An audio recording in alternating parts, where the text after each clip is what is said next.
It's 6 o'clock. It's the Primetime Rundown. Let's get things started.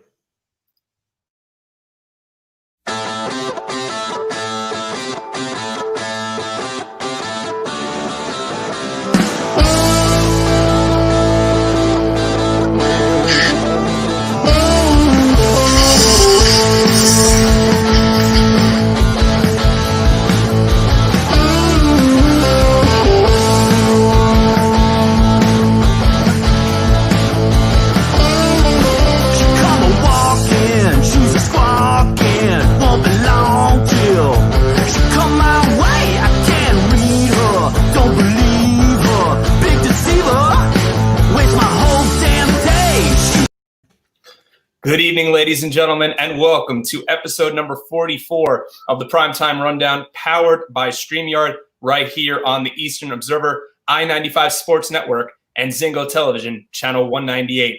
And also now available on Apple and Google Podcasts and Spotify. So be sure to check that box and subscribe to our podcast, please. Alongside my co-host, Rob DeLuca, and our special guest, Casey Bryant. Joey, I should say, will be joining us here in a little bit, following the conclusion of his coverage of the St. John Seton Hall game. I'm Ian Schraier, very excited to be back here with you all, and can't thank you, our viewers, enough for spending your Friday evening here with us. Gentlemen, Rob, Casey, how are we doing? Are you guys getting into the holiday spirit? Christmas only a couple of weeks away. What's going on? Well, you know, Ian had better days. Unfortunately, today was the day I found out I have tested positive for COVID-19.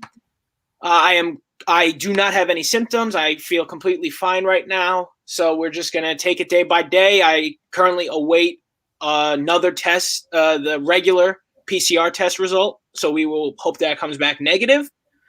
Other than that, prior to that news, I was having a pretty good week.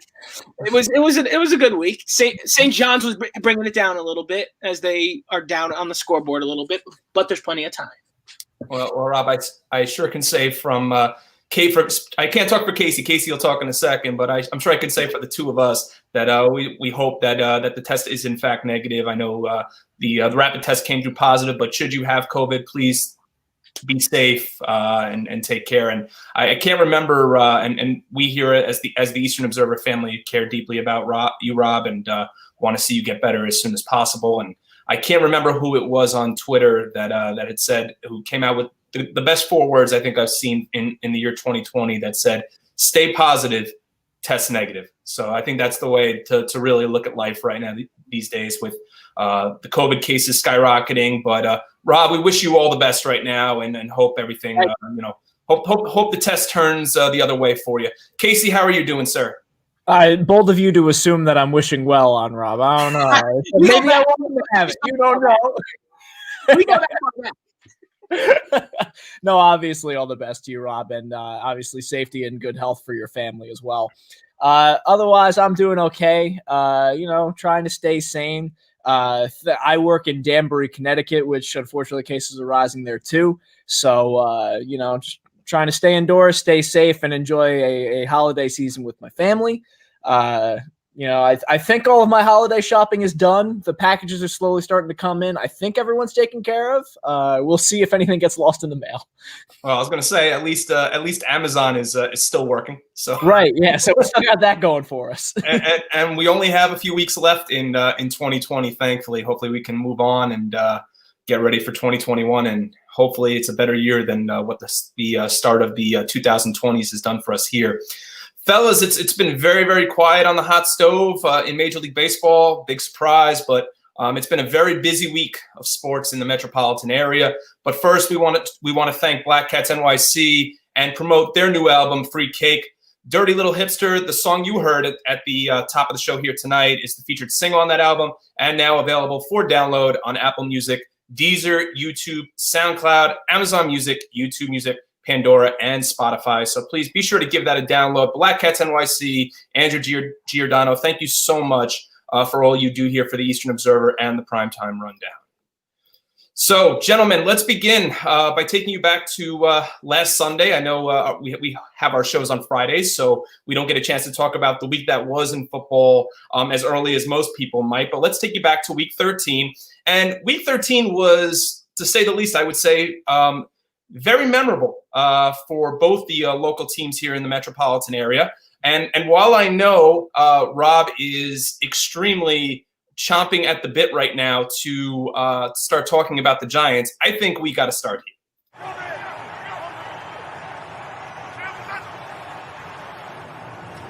Jets coming. Carr puts some air under it. Wide open is Ruggs for the touchdown. Miraculous. No, he didn't.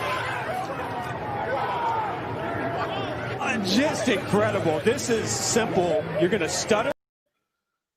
I think that's the best graphic right now to follow that up with. And I know what was it, a few weeks ago, Rob, that I had my 5 to 10 minute rant, whatever it might have been. I think that's like a month ago. I think that game on Sunday really takes it to a whole new level. You would think I'm wearing my Giants gear here tonight, and I know we still have the graphic up. I want to pull that down, but you see, I'm wearing my Giants sweatshirt. I'm so excited about what's going on with the Giants. But the first thing I want to talk about, for some reason, is the New York Jets, and words can't describe what happened in I would say 5 minutes. I remember sitting down on my couch to watch the Giant game at 4:00. I turned on Fox. 4:03. Whatever time it was, they're getting ready to kick off. And Rob, of all people, texts Joey and I and says, Raiders win it at the buzzer. And I said, you've got to be kidding me, right? There's no way that happened. I turned the game off just after the 2-minute warning after the Jets had gotten the stop on 4th down. So I remember telling my wife, who's a diehard Jets fan, and saying the Jets are, going to win their first football game. And I had to actually turn it back to red zone to assure myself of the fact that Rob was in fact lying to me and telling me that the Jets actually lost on the final play of the game. The Raiders get the ball down 28-24, fellas, at their own 39-yard line, no timeouts, 35 seconds left.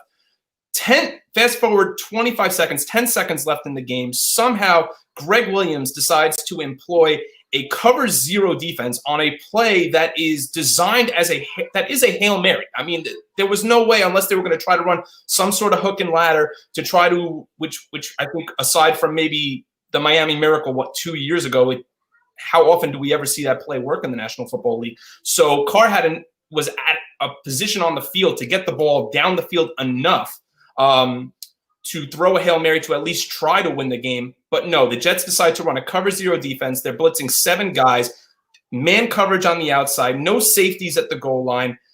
I know Jet fans are celebrating, guys, and I'm going to get to that. But Rob, let's start with you here. Does this loss just feel like the confirmation of what we're expecting now at this point, to be 0-16? I think it might, honestly. I was watching this game. I watched this game from start to finish, actually, before I was even able to get to the Giants game. Because just of the situation, I was like, okay, I actually do have to see this play out now. And it looked like the Jets were finally going to not turn a corner, but, finally win that game, take away the 0-16 jokes. And then in literal typical Jets fashion, buzzer beater by Derek Carr. Beautiful play, beautiful throw, easy catch, easy money. And everyone, and I mean everyone at this point, is calling for Adam Gase's head. So naturally, it only made sense for the Jets to fire Greg Williams after the fact. That of everything for the Jets that's gone wrong this season, that play is finally what started getting people fired. That play is why Greg Williams is now unemployed. Somehow, Adam Gase is still here. He's obviously going to ride out the season because the Jets are now obviously tanking. And I think they should get some sort of fine for that, because it doesn't get any clearer at this point. Like, what are we talking about? Like, how do you get burned that badly in the backfield? You don't. He's calling for fines for them being horrible. I love it. I'm calling fines for the intentionally throwing games. There might be a betting scandal involved. Casey, even I'm having trouble containing the laughter. But Rob, I actually saw this on Twitter the other day that, and funny enough, the person who tweeted it was Dan Orlovsky, who's now an analyst for ESPN. And lest we forget, he was the starting quarterback for the 2008 Detroit Lions, the same quarterback that ran out of the back of the end zone for a safety. That was the decisive safety against the Minnesota Vikings that year en route to the Lions going 0-16. So how coincidental is it that Dan Orlovsky, of all people, is telling people on Twitter that this is something that Greg Williams has done in the past? It has worked. Yes, you're taking a huge gamble. I mean, you're hoping that somebody who's blitzing, one of those 7, is going to be able to get to the quarterback. In that case, Ruggs had man coverage on the outside. Casey, have you ever seen a play like that, where in a situation where you're expecting a Hail Mary to see a defensive coordinator dial up a cover 0 blitz like that? I mean, it's bold. It's bold. Don't get me wrong. That is the kind of play where, like, you don't just want to win, you want to embarrass your opponent, but you can't have that strategy if you're the New York Jets. You know, it's funny because I was watching that game with my girlfriend and her family, and they're all Jets fans, and they're 0-11, so they're not passionate right now where, like, they're mad if they lose or anything like that. But they're watching the game and they're like, hey, the Jets might actually get this one. And when that play happened, they weren't angry. They weren't upset. They devolved into giggles. The room was just cackling, howling with laughter for a solid 5 minutes after that play happened, because there was just sheer disbelief in the room that the Jets jetsed that hard. It's peak 2020 Jets. You will not find a funnier moment, because it's not even that one play. It was the buildup. It was the slow escalation. It was like a beautiful crescendo in a Tchaikovsky piece where you have pass interference after bullet pass, where yards after the catch leads to drives down the field. The run defense can't stop a nosebleed. I mean, it was wonderful. It was perfect. And we want to open up these reactions. We don't want to limit it just to the 3 of us. So we do invite all of our viewers to please drop a comment in the comment box. Rob is entertaining all Jets fans to please drop a comment in the box and to let us know how you felt. Let me see what they could possibly say to me at this point. About how you felt about the Jets game last Sunday. What's really bothering me about Jets Nation right now, with respect to the fact that I think there were more fans celebrating the loss, even though Casey, I think you said it, where you said the Jets couldn't have jets themselves more in allowing a touchdown like that to end the game when the game was over. Listen, even as a Giants fan, the last 5 years, we're counting down the days to the draft, and we can't, we're hoping that teams are losing or winning games, and you're hoping the Jacksonville Jaguars aren't going to pull out a win in Minnesota, or whatever the case may be. That the Jets now, or I should say the Jets fan now, is more entertained of the fact of making sure they don't lose out on Trevor Lawrence rather than going 0-16. I can't say that if I was in the shoes of a Jets fan that maybe I wouldn't feel the same way. However, to me, there's just that stigma that always comes with being an 0-16 team. I don't remember the 2017 Browns, I would say, as well as I remember the 2008 Lions. One of my best friends is a diehard Lions fan, but to me, it will forever come with that stigma, that history, guys, of being possibly the 3rd team ever. And when you look at the 3 teams that could possibly in the NFL's history have an 0-16 record, could you find 3 more snake-bitten franchises? The Lions, the Browns, and the Jets. So, do you guys agree with how the Jet fan base feels that we should be tanking for Trevor Lawrence? Who cares if they won or lost? I mean, look, Jets fans are in a weird place right now. Like, they knew they weren't going to be good, but I don't think they expected this. This isn't even quality football right now. Like, everyone makes the joke that, like, oh, yeah, Alabama could beat these guys. I'm always like, no. Literally, even the worst teams would still beat Alabama by 30, if not more. With this Jets team, I mean, great. Look, it's an exhibition game, so they probably still would win by at least 20. But, like, if it was a game that mattered, I don't know. It's tough to say. But, no, absolutely. At this point, Jets fans should be all aboard the Lawrence train. But they do got to worry, because Jacksonville Jaguars are right there, and they are very much in need of a quarterback too. So it's going to be tight. But Casey, do you think that even if they went 1-15 and still lost out on Trevor Lawrence, do you think that Jet fans would be accepting? And I don't want to say that this is in a bad way, but do you think that they would be accepting of the fact that their team would be 1-15 and still missed out on Trevor Lawrence? That 0-16 is actually acceptable? I don't even know what the worst possible outcome is for the Jets, because to be honest, I don't know if Trevor Lawrence is the answer. You know, as great as it would be to say that you got the first overall pick, you just spent the what was it, the fourth overall pick not 2 years ago? The third on Sam Darnold, yeah. Third overall, yeah.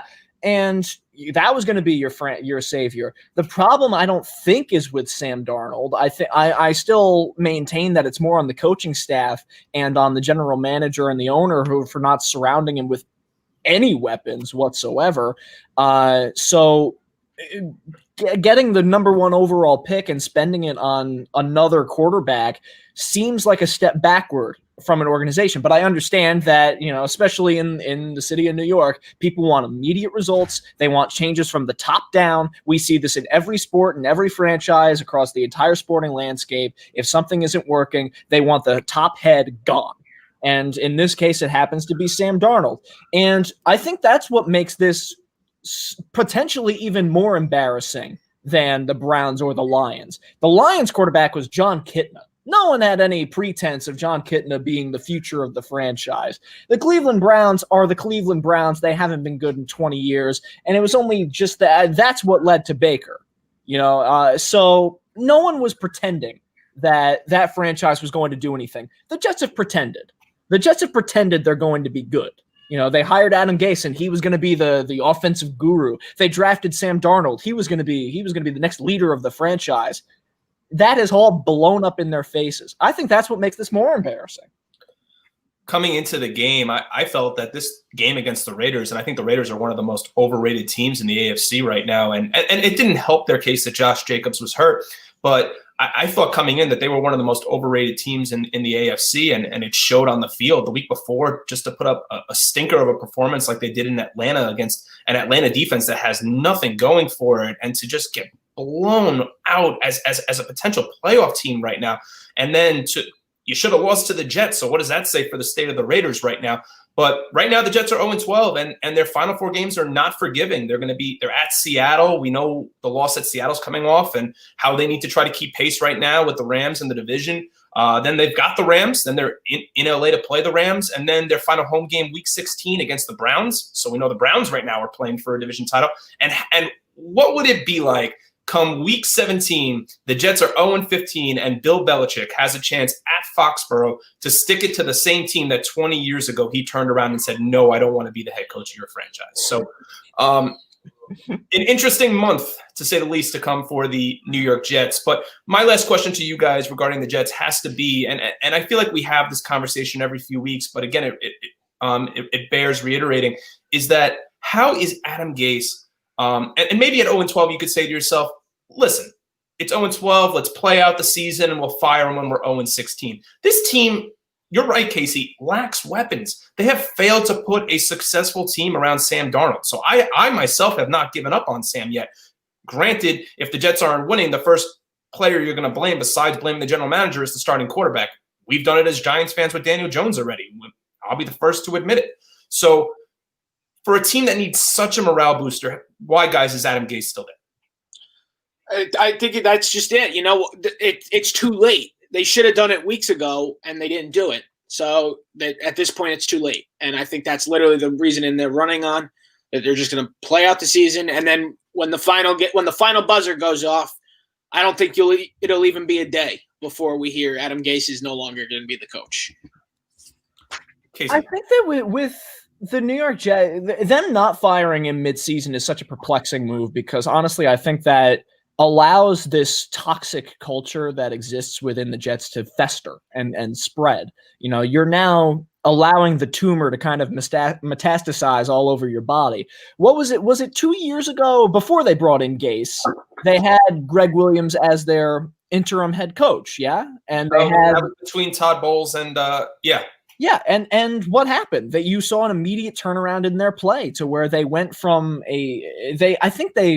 I forget the specific number in front of me, but they went something like 4-3 down the stretch or 5-3. They started winning games and they turned it around. They played physical. They had a bit more spirit, and because they saw that ownership recognized a problem and sent a message.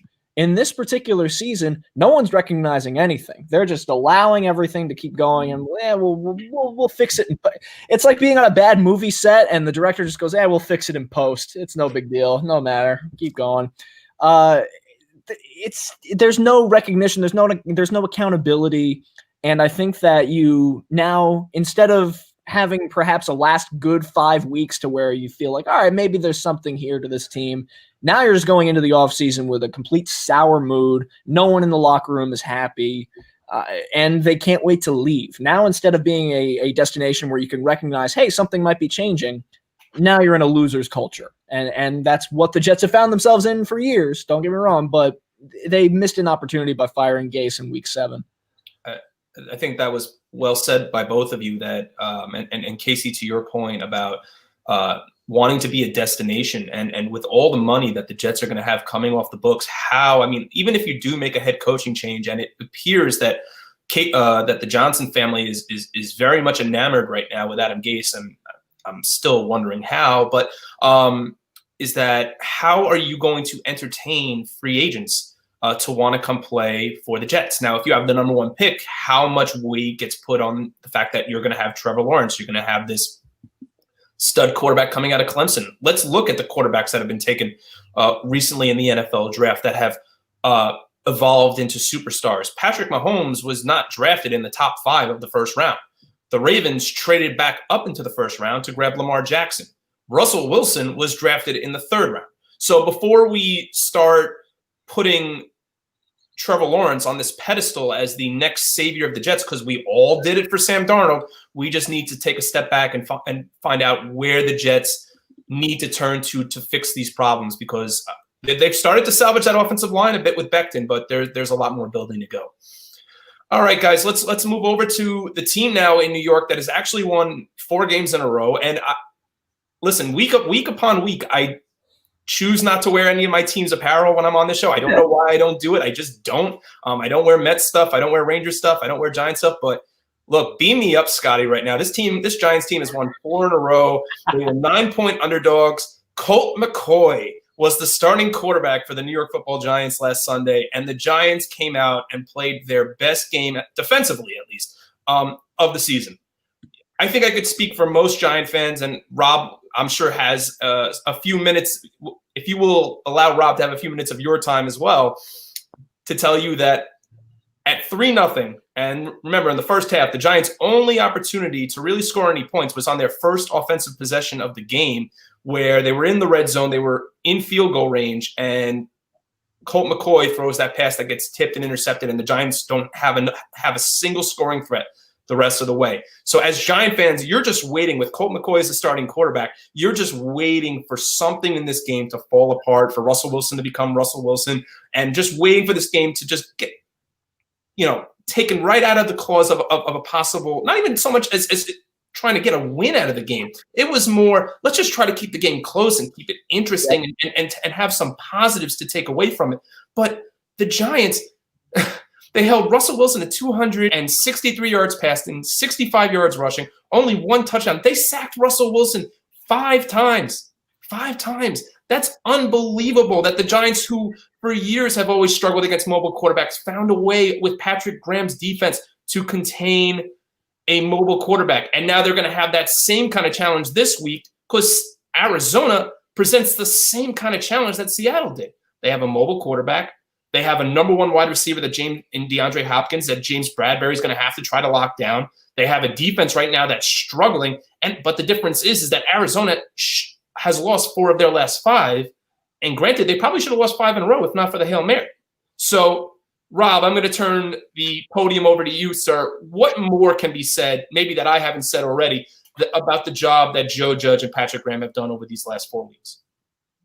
This is what we as Giants fans have been waiting for 5 years. A competent head coach. And yes, I am saying that after only 14 games, 12 games, 14 weeks. Yeah, I'm saying it. It's simple as that. Like this, that you could feel the culture is changing. These players like Joe Judge. People were worried that Joe Judge wasn't going to be the right guy. His attitude isn't right. And let me tell you something else. It seems like firing Colombo was arguably the best move that he's made this year, because the improvement I have seen from the offensive line in just the 2 games since Dave DiGiulio took over is second to none. It's just incredible how much more time Jones and McCoy have had in the pocket, especially for someone like McCoy, who is not that mobile. So it's even better. But if I really want to give credit somewhere, stop sleeping on the New York Giants defense. If this game did not prove to you that the Giants have a way better defense than the numbers may say, I don't know what to tell you. They're already ranked in the top 10. And they just shut down one of the best quarterbacks in the league. What more in his stadium, no less? So what more do you need to not say this defense is going to be something special, especially when everything comes full circle, everyone's healthy, everyone's not injured, and especially if this team ends up winning the NFC East and hosting a playoff game?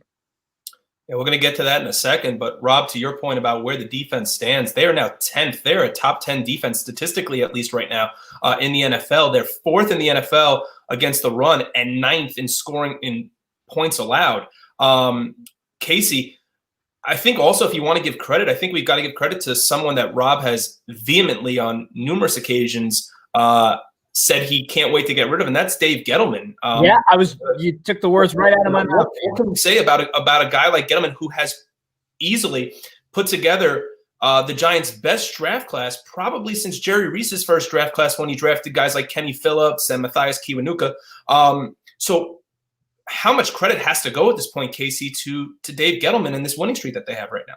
Well, I'm not ready to throw a parade for him yet, but this is certainly where, you can start to see the building blocks for this organization, right? Because general managing, especially in football, it takes time. You have to be able to build an organization. That's the difference between the Jets and the Giants. The Jets have had, 9 years since their last good season to build something, and they haven't been able to do it. The Giants, meanwhile, are slowly starting to come back into relevance, especially because of some of the offseason acquisitions that they made.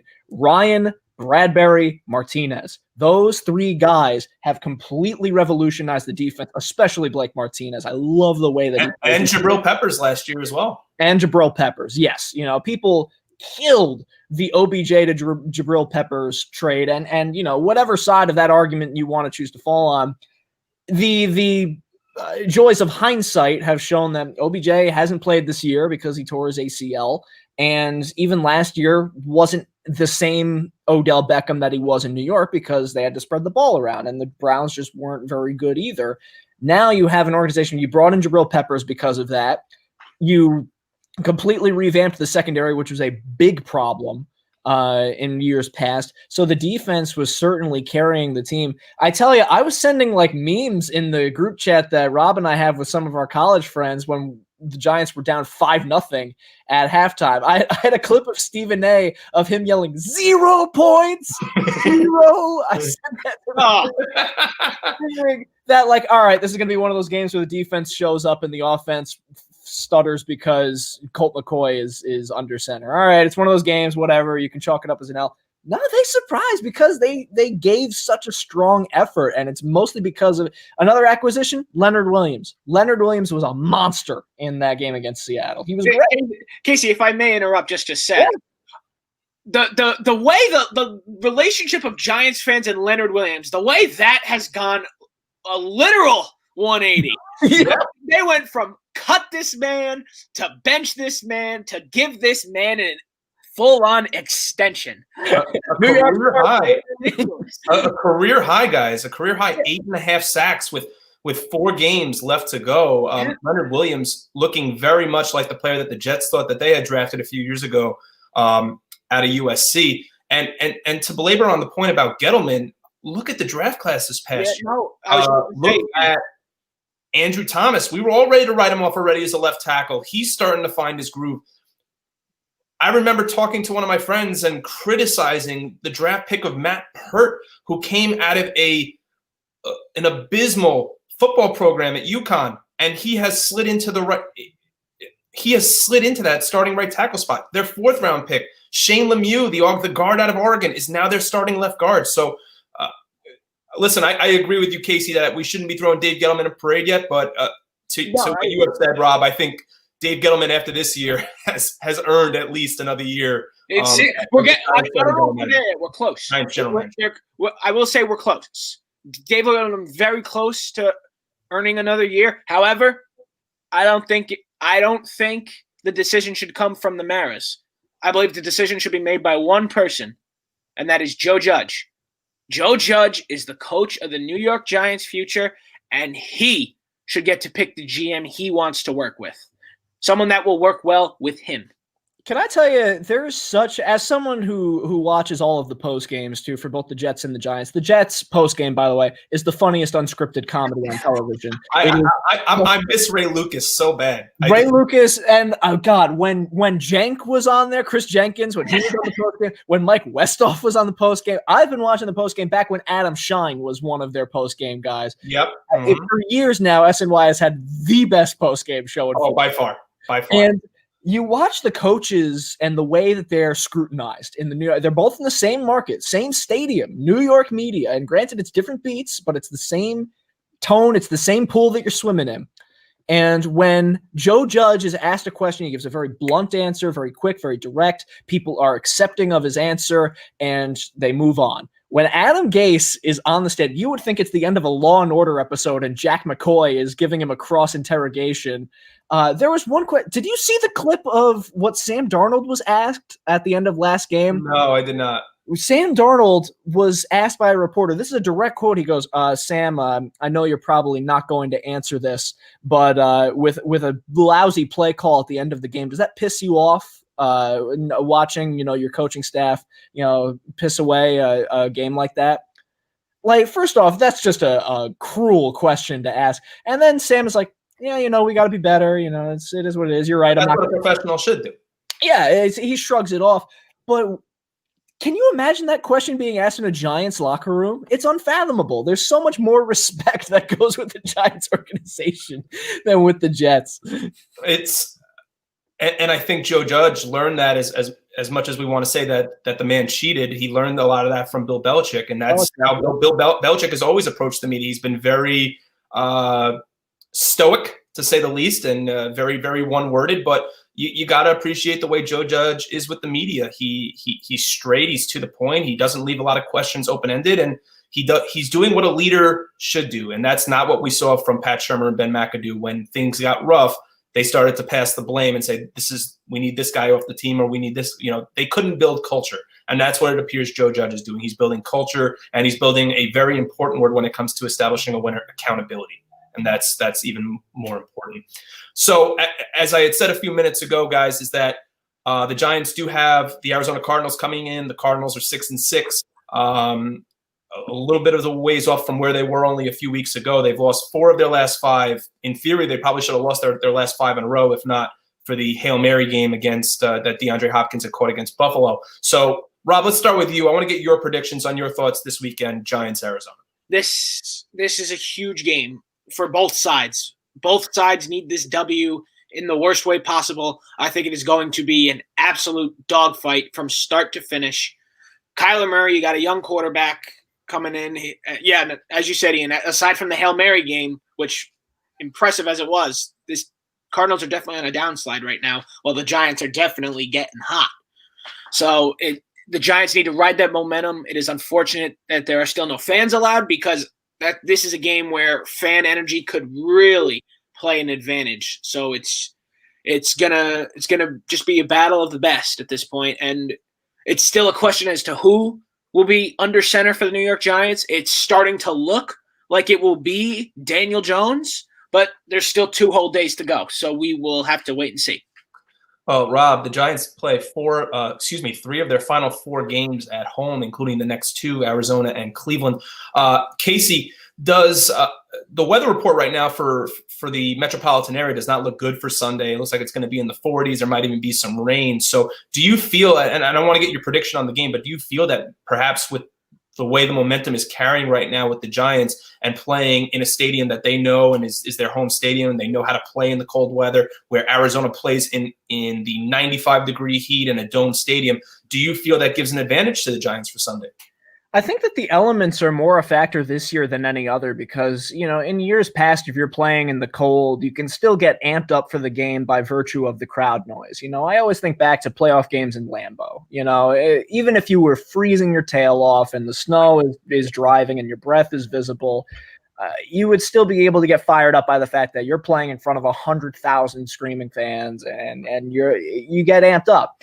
With an empty stadium with just piped in crowd noise, you have to rely on your own mental strength in order to overcome that. You're not going to feed off of anyone else. It's got to all come from you. So yeah, I do think the Giants, at least in that particular respect, have the advantage. But with that being said, the fact that Daniel Jones is still questionable and the fact that Blake Martinez is also questionable for the upcoming game, that would be a huge loss, especially in containing Kyler Murray to within the pocket. They were able to handle Russell Wilson. Can they handle the Russell Wilson Jr. out there in Arizona? It's going to be a big test for that defense. It's a huge game, and we're going to get into the Washington-Pittsburgh. It makes it even a bigger game because Washington pulled off the upset of upsets this weekend, albeit against and I see Rob clenching his teeth, and I know he can't wait to dive into Pittsburgh, but we are just past 6:31, so I wanted to make sure we get to our 6:31 sports update. And that being said, with the Giants winning 4 in a row and being in the lead in the division in the NFC East, it starts to, for the past couple of weeks, I've been wondering, when are the Giants, if they keep winning games, are they going to start to get that look at a flex possibility? And when I said, well, they're not going to flex this past Sunday night, but week 14, it's the Cowboys and the 49ers. And albeit that would in the 1990s, that or even so much as 5 years ago with Romo and Alex Smith, that might have drawn a lot of fans. And obviously the fan bases are huge for both sides. But I said 9-3 Browns, NFC East leading Giants. Maybe there's a possibility of a flex, and perhaps NBC was listening because the Giants-Browns Sunday night game the original 1 o'clock game slated for CBS in Week 15 has now been moved to a Sunday night game between the Giants and the Browns. 2020 at its finest, the Browns and Giants on Sunday Night Football. It will actually be the Giants' first Sunday Night Football game since in about a year and a half, when in September of 2018 they had lost that game and put up a pitiful offensive performance against Dallas, with the exception of Saquon Barkley. So a lot to look forward to, Giant fans, these next 4 weeks. It's not going to be an easy stretch run, but we're going to get there momentarily, and we're going to break it all down for you right here on the Eastern Observer. Guys, let's talk a little Washington here, and by and way, we're also going to talk Steelers. So I'm going to let Rob grind his gears here for a second. Rob, I know you've been waiting to say it, but are the Steelers the most fake 11-0 team you've ever seen? Ha! I was right. Knew it. I told you all for 3 weeks this team was not for real. And that game proved it. How can an undefeated football team at home with people in the stands lose to a team with no name and a 4-7 record? Where do you go wrong in allowing this football team, literally football team, to defeat you when you have managed to find ways to win games all season long that you had no business winning anyway? It's mind-boggling. It's irritating as a Giants fan personally, because this, in my mind, now pushes the Washington football team as the odds-on favorite to take the NFC East, because they have a far easier schedule than the Giants do. So the fact that that game was won by Washington, I mean, hey, look, good for them. Good for Washington. Hard-earned victory. Alex Smith, phenomenal game. They did what they had to do. Ron Rivera figuring it out. like he always seems to do at the right moments. And now the NFC East is tied as opposed to the Giants having sole possession, which, again, as I said, they really need because their schedule is not a friendly, while Washington's, I would say, is average. Well, the Giants' remaining schedule, they're home for Arizona, home for Cleveland. Three playoff teams in a row: Arizona, Cleveland, Baltimore, and Dallas. But I wouldn't just underestimate yet, Rob, Washington's schedule. Yes, by percentage points of strength of schedule, it is easier. They've got to go to San Francisco, where right now they are actually a 3.5-point underdog. I don't know how that's possible. And then they're home for Seattle and Carolina, and we know where Seattle stands. And for Carolina, Teddy Bridgewater has quietly had a very good season for the Panthers without Christian McCaffrey. Casey, 9 of the first 12 games for the Steelers have come against under 500 teams. And in the 3 games that didn't come against teams that were under 500, those games, they narrowly skated by Tennessee and Baltimore twice. And one of those games was with RG3. 3 of their final 4 games come against playoff teams: Buffalo this weekend on Sunday Night Football, Indianapolis, Cleveland, and then Cincinnati has not been an easy team to get by. So could we very well, Casey, see the Steelers get dethroned from that number 1 seed in the AFC? It's entirely possible. You can never say never in the NFL, especially since everything is so bunched up at the top. I tell you what's going to be a big deciding factor for Pittsburgh is the fact that all of the rest of their games are going to be in cold weather environments. You know, they don't get the luxury of going back to Jacksonville again. You know, they don't get to go down south to Tennessee. They're going to be playing in cold weather: Buffalo, Cleveland, Cincinnati. And one thing that was really prevalent and surprising, this is where it gets back to the cold being a factor and having to psych yourself up for it. Did you see how many drops there were? Like catches, especially Washington. The receiver Washington, or excuse me, James Washington. Yep. Yeah. And like for the Pittsburgh, there were so many easy catches that hit them in the hands. And as soon as it's done, it's almost as if they're frozen solid. I can't remember how many Eric Ebron dropped. I mean, he had quite a few. Yeah, he had a few, and Deontay Johnson had a few. It was really surprising, and you need every catch that you can get, especially the easy ones, when you have no running game. And neither team in that game had a running game. Gibson was gone after the 3rd snap of the game for the Washington football team. The Steelers are without James Conner. They had nothing going for them. So it was a battle of the quarterbacks and the receiving core, and which defense was going to allow big gains. And I was genuinely surprised that Pittsburgh wasn't able to utilize their weapons. None of the star players were really the deciding factor in that game. If you look at the receiving yardage for either team, you know, Chase Claypool is a great receiver, but he only had 2 receptions. Juju Smith-Schuster only had 28 yards through the entire game. Meanwhile, for Washington, Terry McLaurin had like 14 yards for the whole game. It really was. Logan Thomas was the star of that game for Washington, but and I think you touched on it as well there, Casey, where Juju Smith-Schuster, I don't understand, and it might be because of how deep the Steelers are with Chase Claypool and Deontay Johnson and Juju Smith-Schuster and Eric Ebron and James Washington, and you go down the list, they're so deep at wide receiver that perhaps they don't need to target Juju Smith-Schuster as much as they have, but it feels in a way that Juju has been demoted in some ways at this point to like a number 3 wide receiver. Yeah, and I think it might have been Collinsworth when he was breaking it down, whoever the color commentator was for that game against Washington. He was saying that Juju Smith-Schuster is the kind of wide receiver where you can't pay attention to his yardage till the end of the game because they go 2 quarters without a catch and then explode in the 4th. And as he said that, Juju caught like 2 passes real quick. And as a fan, I'm sitting there thinking, all right, here it comes. Juju's about to take over the 4th quarter. They're going to look for him because they've been spreading the ball to Washington and Johnson so much. And it never came. They kept looking for him for these quick slants over the middle or these button hook routes for like 7 yards, 8 yards, 5 yards, 4 yards. There was never the deep ball threat for Juju. And I think that's just because Washington had their number downfield.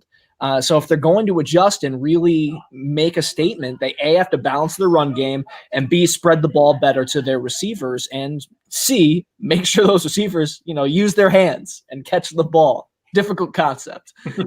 Well, watch out, Pittsburgh, because Kansas City right now is tied with you atop the AFC for the best record in the National Football League with 1 loss, and Pittsburgh only leads that category on tiebreakers right now. And with the way these two teams are trending in different directions, we very well could see Kansas City, if not Buffalo, in a short time, top Pittsburgh, and see Pittsburgh playing in a wild card game the first weekend in January. Excuse me, the second weekend in January.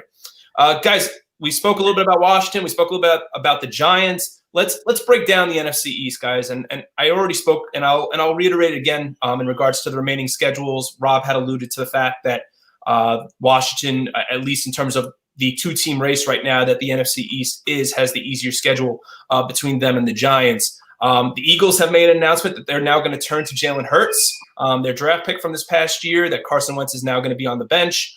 Dallas right now, the furthest team back, they're actually 2 full games right now behind the Washington football team and the Giants, but Washington has the win on Thanksgiving, where the Giants lost their game, a 37-34 decision earlier this season to the Cowboys. So if the two teams ended up tied, the Giants would lose that tiebreaker. But right now, it does appear, gentlemen, to be a 2-team race. So, Casey, let's start with you this time. I really want to get your thoughts on who do you see coming out of the NFC East, and I don't want to count them out yet. Are Philly and Dallas really out of it? I would say, yeah. I would say if you watch the Dallas Cowboys play, do you see them as a legit threat? No, I don't, but I wanted to get your thoughts. When you see the Dallas Cowboys, they're not a legit threat. I mean, I'm surprised at how, even with Andy Dalton as their starting quarterback, it's not like they got, me as their quarterback who can't throw a football to save their life. They got Andy Dalton was a starting quarterback for like 7 years in the NFL, and they look completely toothless. In their offensive attack. Philadelphia, meanwhile, Carson Wentz, again, as recently as last year, was a fine starting quarterback in the NFL who has completely forgotten how to play the sport. It really and Doug Peterson now deserves a little bit of flack for not being able to rectify the situation with his quarterback. Because whether it's Jalen Hurts or Carson Wentz under center, the Eagles have not looked the same offensively. So for the East, I think, honestly, it may come down to a tiebreaker in terms of the division. And if that's the case, the Giants will win because the Giants have beaten the football team twice. So I really think that, honestly, they could both end up, I'll say they both end up at either 7-9 or 8-8, and the Giants will have the advantage in that case. So if only by virtue of technicality, I don't see, this is the Giants division to lose. Rob, your thoughts? Yeah, I mean, look, Casey's not wrong. The tiebreaker is so huge for the New York Giants because they have it. They beat them 2 times, fair and square, and got to be fair and square. But it could very much. All the Giants have to do is win. They control their own destiny at this point. All the Giants have to focus on is themselves because they have the tiebreaker. And yet, Casey's right. Dallas is dead. The only reason Philly might not be dead is because of that tie against the Bengals. It creates an issue because they could win out, go 7-8-1, and that's better than 7-9. So that could cause an issue. However, I do believe turning to Jalen Hurts is the right move against the New Orleans Saints. I'm not sure that's going to make much of a difference who is under center there for Philly. I think the Saints are 10-2. The Saints are 10-2 for a good reason. They're a very, very, very good football team. They are more than likely going to manhandle them, and obviously that's going to be fun to watch. It's not going to be a game I'm going to be focused on, but it's certainly going to be a game a result that I'm going to love seeing. But on top of that, I do believe that Casey makes a point because, and yes, I know the strength of schedule, it's all numbers, but it's scary. If it takes one slip up from the Giants for Washington to pass them. It takes one wrong move. They have to play Giants football for the rest of the season, which in the last month has actually been some pretty damn good football. Yeah, and they control their own destiny. They went out and go 9-7. Even if they finish tied, as Casey had mentioned, they would have the tiebreaker. But I mean, what more could you want than having, even without a crowd? And I wish I could say I'd be going to games too, but 3 of their final 4 games will be at MetLife Stadium. So the Giants control their own destiny, fellas. Let's wrap up the football portion of our conversation here with the game last night between the Rams, who just manhandled the New England Patriots, who desperately needed a win to stay in the playoff conversation. Rams put up a 24-3 victory over New England at SoFi Stadium last night. Just completely dominated the run game. Cam Akers, we had known about him in the past, but welcome to the NFL, kid. 29 carries for $171. And the defense did the rest. It was 10-0, and the interception, I should say, even though I really don't want to blame it on Goff, the interception that led to what felt to one of 4 red zone opportunities for the New England Patriots, resulted in a pick 6 that made it 17-0. And at that point at the half, the game was pretty much on ice, to the point that at 24-3 in the fourth quarter, Cam Newton was benched for Jarrett Stidham. In a game that was so important, and we've seen Bill Belichick coach in these type of games before, guys. But are we surprised a little bit about how the result went, or was this to be expected? I don't know. I mean, look, I knew the Rams were going to win the game. That was an easy call. It was in LA. I mean, there's no fans. I guess it doesn't matter that much. But they've been playing on that turf all year, so there's a little bit of an advantage. So, I mean, I didn't expect the Patriots to get completely blown out. I will say that. I did not expect them to only score 3 points. Especially, I mean, look, the Rams have a very good defense, and the Patriots have a lot of opt-outs, so it certainly was a disadvantage. And we saw it when the Giants played the Rams, that it's usually a very low-scoring game. This game only had 27 points, and I just feel that it's always hard to count out Bill Belichick. Yeah. At 6-7, time is really running out here. I mean, look, the wild card race, even the division, but that's thinning. That's thinning, especially if Buffalo picks up a win this weekend. That's very much, I think it'd be dead at that point if Buffalo picks it up. At least for New England, it would be dead. Rob, New England is now 2.5 games out of a play. Not even so. We're not even thinking so much division here. They're 2.5 games out of the number 7 seed in the AFC playoff picture, with 3 games left to play, and those 3 final games are one of them includes a game against Buffalo. So. It's all. I believe it's all division for them now, isn't it? Yeah, it is. We very well could see the New England Patriots miss the playoffs for the first time since 2008, which we remember as the year that Tom Brady went down and Matt Castle earned himself $20 million to become the next starting quarterback of the Kansas City Chiefs. Go ahead, Rob. Yeah, I was just going to say, because it's hard to compare to 2008, because to be fair, that team still went 11-5. How they missed the playoffs that year is a phenomenon no one can explain, because you don't often hear going 11-5 and missing the playoffs. It was just like, I believe 6 or 7 years ago, the Giants went 10-6 and they missed the playoffs. Those are rare occurrences when you have a record that good that you don't make it. So the team was good, but this Patriots team, they're pretty much paced to be average.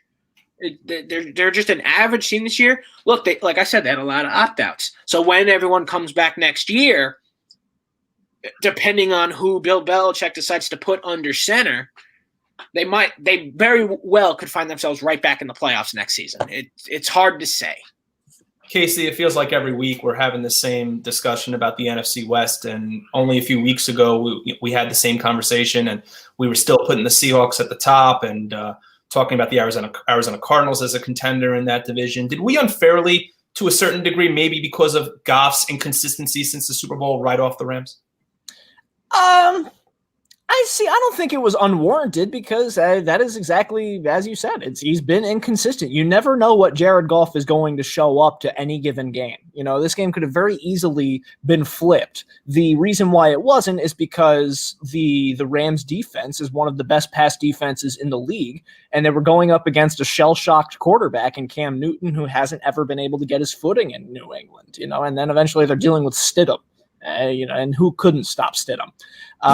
It's the Patriots just aren't the same team. They're in a retooling period without Tom Brady. They're in that adjustment period. And I feel bad that the Cam Newton experiment hasn't worked out, because I feel like Cam Newton could, in the right system, still be an effective quarterback. It just isn't in New England, clearly. But it's Jared Goff. More to your point, though, it's a complete mystery which one is going to show up, because there are weeks where he looks like the best quarterback in the NFL, and there are weeks where you wonder how he has an NFL job, and there really isn't a whole lot of in between. And for most of last year, or the year that he was in the Super Bowl, it was all this end of the spectrum.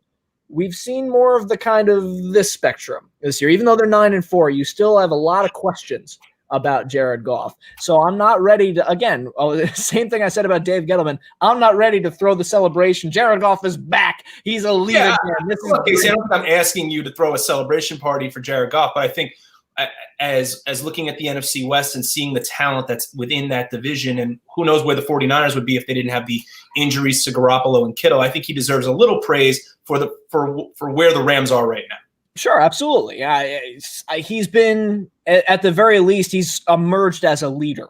That's something that his rookie year was the year that he was on Hard Knocks on HBO. Yep. And when you watched him as a person, you were like, this guy is going to be the leader of the franchise? He's kind of spacey. He doesn't know what direction the sun rises. Like, he's a really weird kind of guy, but he's matured. And so whether he's on this end of the spectrum or this end of the spectrum, he's owned it.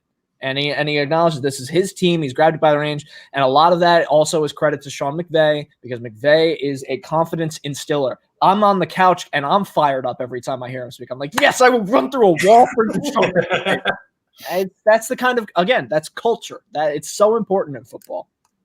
You had mentioned that the quarterback situation right now has been troubling for New England, and their last 3 weeks are only averaging 230 yards of total offense. Granted, in those 3 games, they're 2-1, but that's not something I would want to be writing home about or feel confident going into a playoff game.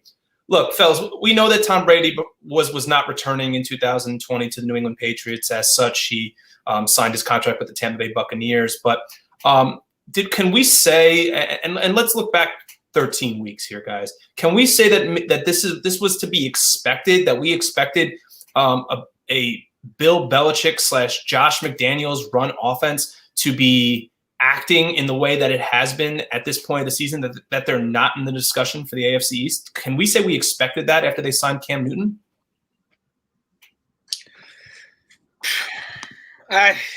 It's tough. Again, it seemed interesting signing Cam Newton, because it was like Tom Brady's gone. So it's like, is the rebuild finally starting? And then you have all those opt-outs because of COVID. So it's like, okay, this is literally the time for the rebuild to start. And Bill Belichick's obviously still going to be there. So with him, it won't last long either. So it was kind of confusing at the time, but again, I go back to the opt-outs. They were just too much, and it's going to knock them out. It's going to keep them from the playoffs. I think even if they win out, they're not going to get it's very possible the Patriots do win out, because it's division play. Anything's possible. They very easily could be 9-7. However, I don't think they're going to get the outer help that they require to get in. So therefore they would miss. So other than that, I think I believe the question should be, should Cam Newton get another year, another shot? Because he hasn't looked, like his elite self since the injury. But I don't think he's been terrible either. So it's like... when you look at Cam's passing numbers, they aren't anything pretty. Even if you look back to last week's game against the Chargers, that most of their scoring came as a result of their defense and their special teams as well. Yeah. So, exactly. So it's not like he's been special, but if he stays the same price and you don't find a better quarterback out there, I mean, why not? Casey, your take.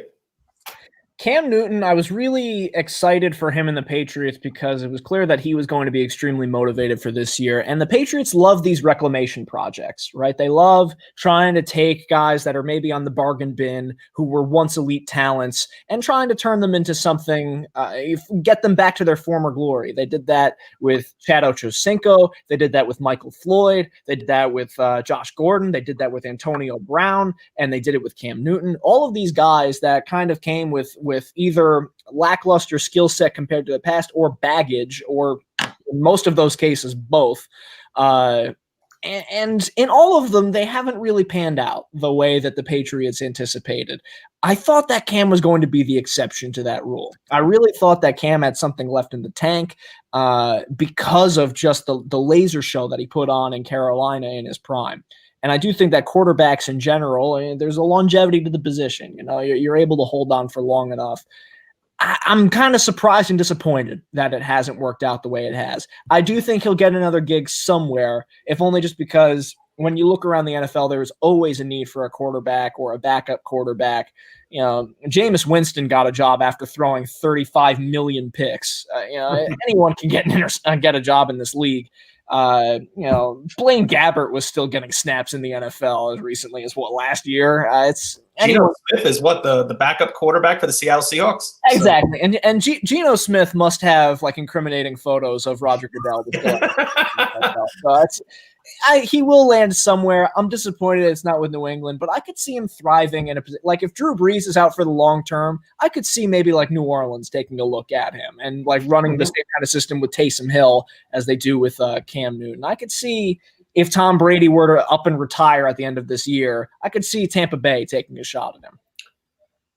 Casey, I want to follow up on that. I thought the broadcast last night, Joe Buck and Troy Aikman had mentioned something very, very interesting. They said that since 2010, guys, that only since 2010, we're talking 10 years, only 2 drafted wide receivers by the New England Patriots still remain in the league. And those 2 drafted wide receivers came out of their 2018 and 2019 draft classes. So we know, aside from a player like a Julian Edelman or trying to rekindle the career of Antonio Brown, that wide receiver has been a position that the New England Patriots have lacked at. Those two wide receivers are N'Keal Harry, who has yet to live up to the potential that the Patriots have expected him to since they drafted him, and Braxton Berrios, who's no longer even with the New England Patriots. He's now on the New York Jets. So, Casey, I want to start with you here. What do you feel are the next steps? And it might take a little while, granted, but what are the next steps for Belichick and the New England Patriots to get back to where they've been over the last decade and a half? Well, I think the number one concern for them certainly has to be on the defensive side of the ball. They're one of the worst rush defenses in the league, so they certainly need help up the middle in that regard. But you are right in pointing out that their receiver core, they've never been, not since Randy Moss was there, they've never had the electric number 1 wide receiver. And that's fine because they play a system game. They played with Edelman and Amendola. Neither one of them was a light 'em up number 1, you're putting them up there with Julio Jones and DeAndre Hopkins. No, they were very good receivers. Chris Hogan was another guy. Chris Hogan is a supernatural talent, but he was so pitch perfect in that system because he's 7'11". He's always open. And that's what Tom Brady was able to excel at that Cam Newton just hasn't gotten yet. So I think that the weapons in terms of receiver are not so much the concern as the defensive side of the ball, because the Patriots are a kind of team that will win a lot of 20-17 games, the 14-10 games. They haven't been the light 'em up offense. And I think that they need to get back to that kind of crushing Vince Wilfork up the middle kind of defense when they had Teddy Bruschi in the linebacker core. They have to get back to that kind of identity, I think. Just after the 7 o'clock hour here on the Primetime Rundown, Ian Schraier, Rob DeLuca, Casey Bryant here with you, entering hour number 2. Rob, I want to get your final thoughts here. What do the Patriots need to do, asking the same question that I asked to Casey, what do the Patriots need to do to get back to where they need to be as we wrap up our football segment? Look, a lot of that will be solved when the opt-out players come back. So, well, most of it. But, then they got to look into their defense because, there was definitely a period of time where the Patriots defense has just been lacking the past couple of years. It just hasn't been what it used to be. It wasn't the powerhouse defense that most Patriots fans were used to. And of course, now that if they don't keep Cam Newton, obviously figuring that out will be interesting. You know, maybe you go with your first round pick, you go after Florida's Kyle Trask based on where they're likely going to be in the draft. That's someone who may be available in the first round. Because me personally, I don't think Jarrett. I don't think Stidham's the answer. He just doesn't look like an NFL quarterback to me. I mean, I don't. People thought he was Tom Brady's successor. Oh dear, that's a rough take. Well, I think for Stidham's case, I think that might be a little bit of an unfair judgment, just because we have not seen him, Rob, get those first team reps yet. And I know that, that the Patriots were ready before they had signed Cam Newton to name Jarrett Stidham their starter. I think Belichick was very much married to the idea of having Jarrett Stidham as the starter for the Patriots. But I think it's going to take a few years for the Patriots to get it back. This isn't going to be a short-term thing. Listen, how many quarterbacks are we going to see in our lifetime that are going to build the resume like Tom Brady? Maybe Patrick Mahomes is going to be next in that list. We'll see. We've got a decade and a half before we can start making the statement that maybe he's the best quarterback to ever play the game. All right, guys, let's move over to baseball here, where the winter meetings have concluded. The horse and pony show, that is, that nothing happens at the winter meetings, continues. Another year where things were very, very ho-hum, very quiet. Didn't see a lot from the Mets, a lot from the Yankees, at least no official signings. We saw a lot of rumors that the Mets were about to lock up James McCann, that George Springer might very well be on his way to being a Met, that the Mets were interested in Liam Hendricks, but nothing to paper for the most part, aside from Adam Eaton signing a contract with the White Sox. We'll get to that in a second. But I remember growing up that the winter meetings were always the destination or the week that you look forward to as a baseball fan, because that was where most of the teams in the offseason did their business, or at least in terms of signing the premier free agents of that class. They would sign them at the winter meetings. And the last few years, I feel like it's just been very, very quiet, very underwhelming. It's been that way for the last few years. And it seems like Mets Twitter is actually, and Casey, I'm going to start with you here, that Mets Twitter is starting to become a little bit impatient, even though I do appreciate Steve Cohen's very vague replies. But with the $14 billion that he wants to invest, I think Met fans were expecting the team to have more than Trevor May and Trevor Hildenberger at this point. That they expected them to come into the winter meetings, albeit they were virtual, and just make some sort of splash, whether that be a McCann, a Real Muto, a Springer, a Trevor Bauer, whoever that might be. So, Casey, in your opinion, should Mets fans be concerned at this point? I mean, I know I'm not, but should Mets fans be concerned about now with where things stand now that the winter meetings have passed? No, and Mets fans need to take a chill pill if they're worried, because honestly, I think a lot of it is that people don't want Steve Cohen coming in and overpaying and setting the market when he doesn't have to. At the end of the day, if the White Sox or Angels want to come in with an offer for one of these free agents, they'll set the tone. And then Steve Cohen can say, all right, here you go, here's more. Steve Cohen doesn't have to come in and blow everyone out of the water right away, nor does Sandy Alderson. When you say that the winter meetings have dwindled in activity, it's absolutely true. I'm looking at a tweet here from Cespedes Family Barbecue that was a little bit earlier in today. Cespedes Family Barbecue. I love that account. It's so great. And they posted the number of top 50 free agents to sign at the winter meetings over the last decade. And, in 2013, 22 of the top 50 free agents signed during the winter meetings. 2014, 14, 2016, there were 19 of the top 50 free agents signed. And then for whatever reason, 2017, 6, 2018, 8, 2020, 6, 0 of the top 20 free agents signed during the winter meetings. It's wild, the inactivity that is, and that's, baseball is so stagnant and so, I don't want to say what's a better word other than not fun. Boring. Boring. I was going to use the same word. Yeah. So dull. Because NBA free agency is wild. It's all one day. Yep. Everything happens. NHL free agency, 12 o'clock, 20 people have signed. It's great. but baseball football are not like that, though. They're not. Baseball boring. Well, football is a huge roster, so you can kind of forgive it, I guess. But in baseball, there's no excuse. There's like 5 free agents. Just sign those 5, and then no one else will care. The Mets are loading up on pitchers named Trevor, and it's the wrong pitcher named Trevor.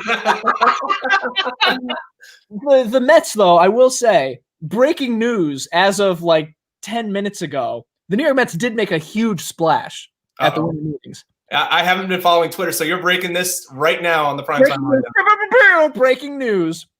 Jerry Blevins is back in a Met uniform for 2021 on a minor league deal. If he makes the team, I'm going to be very, very upset. But just because there are too many left-handed specialists out there right now. I mean, maybe for some reason Steve Cohen and Sandy Alderson really like what they've seen the last 12 months out of Jerry Blevins' Twitter account because he's so active about the Mets. But loading up on online personality. I got a Mets fan here who's very excited that he's back. We're gonna bring back Ty Kelly. We're just bringing back all the online personalities. Maybe he's the Mets' next director of social media.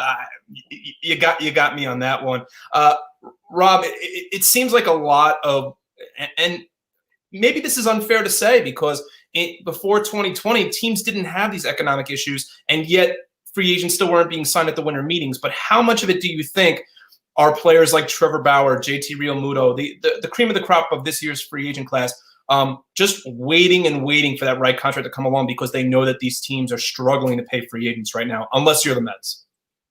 Yeah, it's tough because, we're in 2020 here and thankfully only for another 3.5 weeks. And it's hard to explain. Look, baseball offseason is boring to begin with. Let's not sugarcoat it. Put 2020 on top of it, we're essentially in hell for in terms of any baseball excitement. And then on top of the economic issues with these baseball teams, a lot of teams lost a lot of money because of that pause. And they don't have the cash to hand out these big contracts. I've lost interest in the winter meetings completely. I completely forgot they were even happening this week because nothing happens there anymore to begin with. So I just think that someone eventually, because it's almost January, eventually someone's just going to have to bite the bullet and be the one to set the market. It's just a matter of who. Well, it certainly appears that it's going to be the Mets at some point because they are the only franchise right now that doesn't appear to be posting losses on their balance sheet. Whereas the team on the other side of the city right now, the New York Yankees, ownership, and this is as a result of the pandemic, because I don't think in my lifetime I've ever said this about the Yankees, that they are claiming losses as a result of the pandemic and it's tying up the Yankee budget. I mean, this is horrible what's happening in Major League Baseball. We're seeing minor league teams get axed. We're seeing budget cuts here and there. We're seeing jobs lost. And the one thing I never thought I'd see at any point in my lifetime is to say that the Yankees may actually be on a budget when it comes to spending on free agents. And I know that they're in talks right now with DJ LeMahieu. I know that they've exercised the $13 million option on Zach Britton. So at that point, if they do re-sign LeMahieu, you're talking about, at this point now, $30 million being tied up into 2 players right now, and the Yankees and the Steinbrenner family are really hemorrhaging money. And they have a lot of question marks, Rob, in this rotation because Tanaka, J.A. Happ, and James Paxton are all free agents. They're still waiting for Luis Severino to return from Tommy John surgery. Do one of those names at this point, can they bargain hunt a little bit? I mean, I know that's weird because those words are not synonymous, Yankees and bargain hunting. But do we see them get one of those names back on a bargain deal? Do we see them talk to a Corey Kluber? What is realistic, Rob, for the Yankees right now with the budget constraints they're facing? The realistic shot here for the Yankees is to try to negotiate a cheap deal with Masahiro Tanaka. Tanaka is now 33 years old, I believe. I believe he's 33 now. So he's not getting any younger. But by all means, but he's still got some juice left in the cannon. So he certainly has some value to it. But he's not someone you give a big contract to. He's someone you can bridge. Like, here's 2 more years. Here's like $5 million per year, or and show us that you have something left in the tank, because we're strapped for cash, but we also see the value in having you on this team. But you also haven't been pitching the way your last contract spoke. So he's certainly not entitled to a raise right now. But I think right now Happ is gone. He is definitely aged out and does not belong in a Yankee uniform anymore. I think James Paxton's done here because I don't think James Paxton will come cheap, sadly, because before he got hurt, he was still having a phenomenal year. So I don't see that happening. So I think right now their best shot is Tanaka, or try to pull off some sort of superstar trade. But even that's a little dicey because them superstars are a little costly. So I do agree with you, Rob. I think Tanaka is or reverting to a Happ or a Paxton is right now their best bet. Even a Kluber possibly. I just don't think after that the options there are very strong, like a Rick Porcello or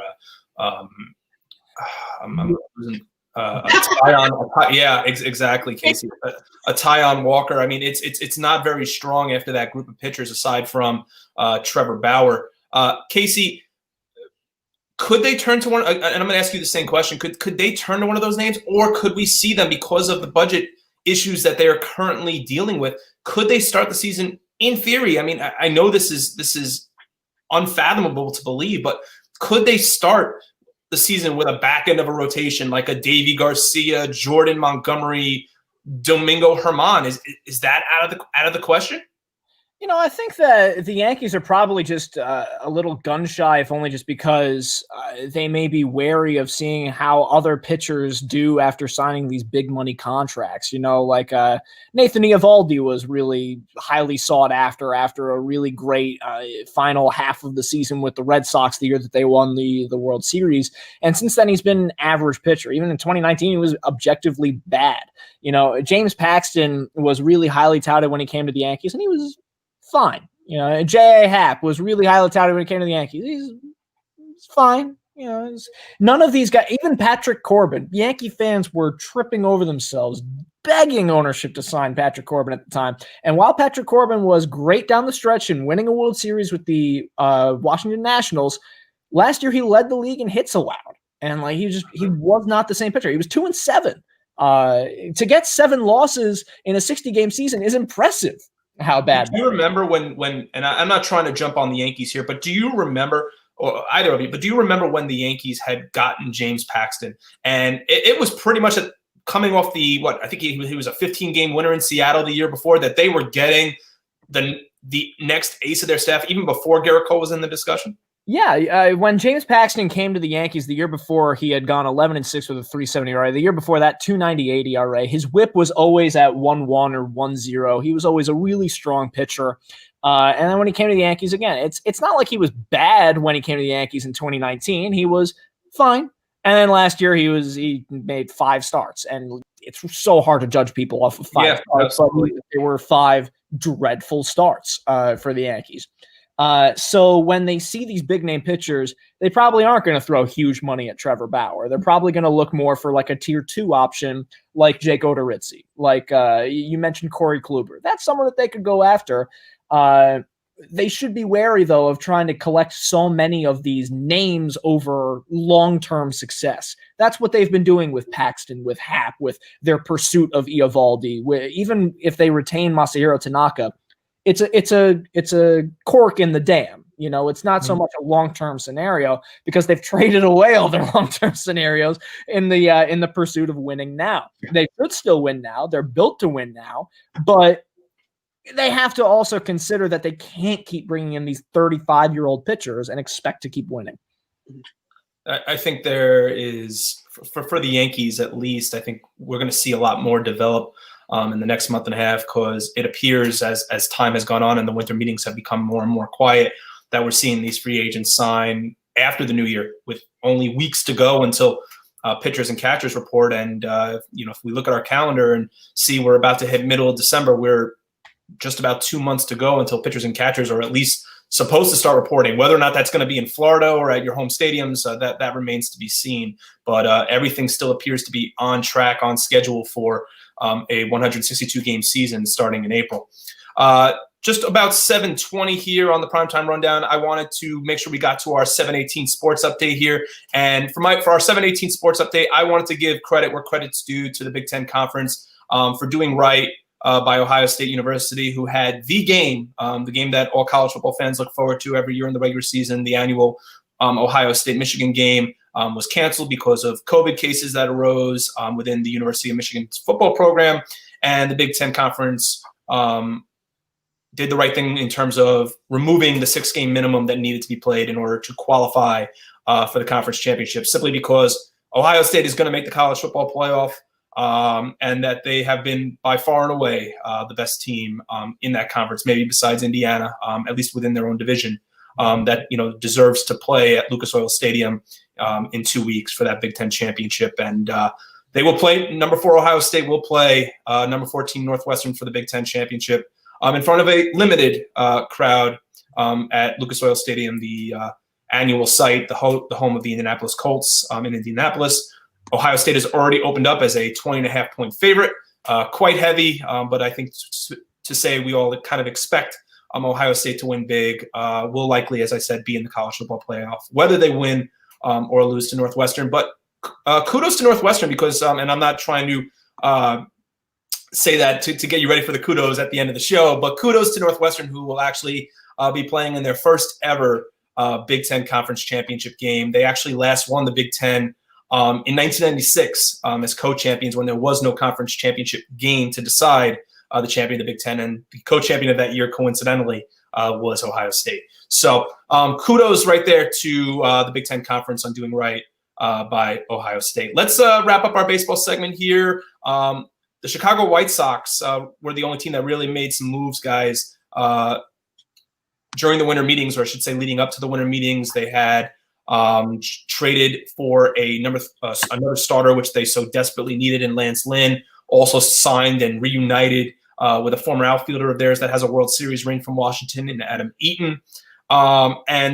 Let's talk about Lance Lynn first here, guys. That the lack of their rotation depth, if we remember, was such a huge sticking point, not just in the regular season, but in that best-of-3 wildcard series against the A's. They threw out Lucas Giolito game 1. They won. They lost with Dallas Keuchel on the mound in game 2. And then in game 3, even though they jumped out to an early lead, Chicago did, they ran a bullpen game out there in a decisive game 3 to decide who was going to the American League Division Series. So much needed acquisition for the Chicago White Sox, whose 3 through 5 stars last year were a combined 8 and 7 with a 4.57 ERA.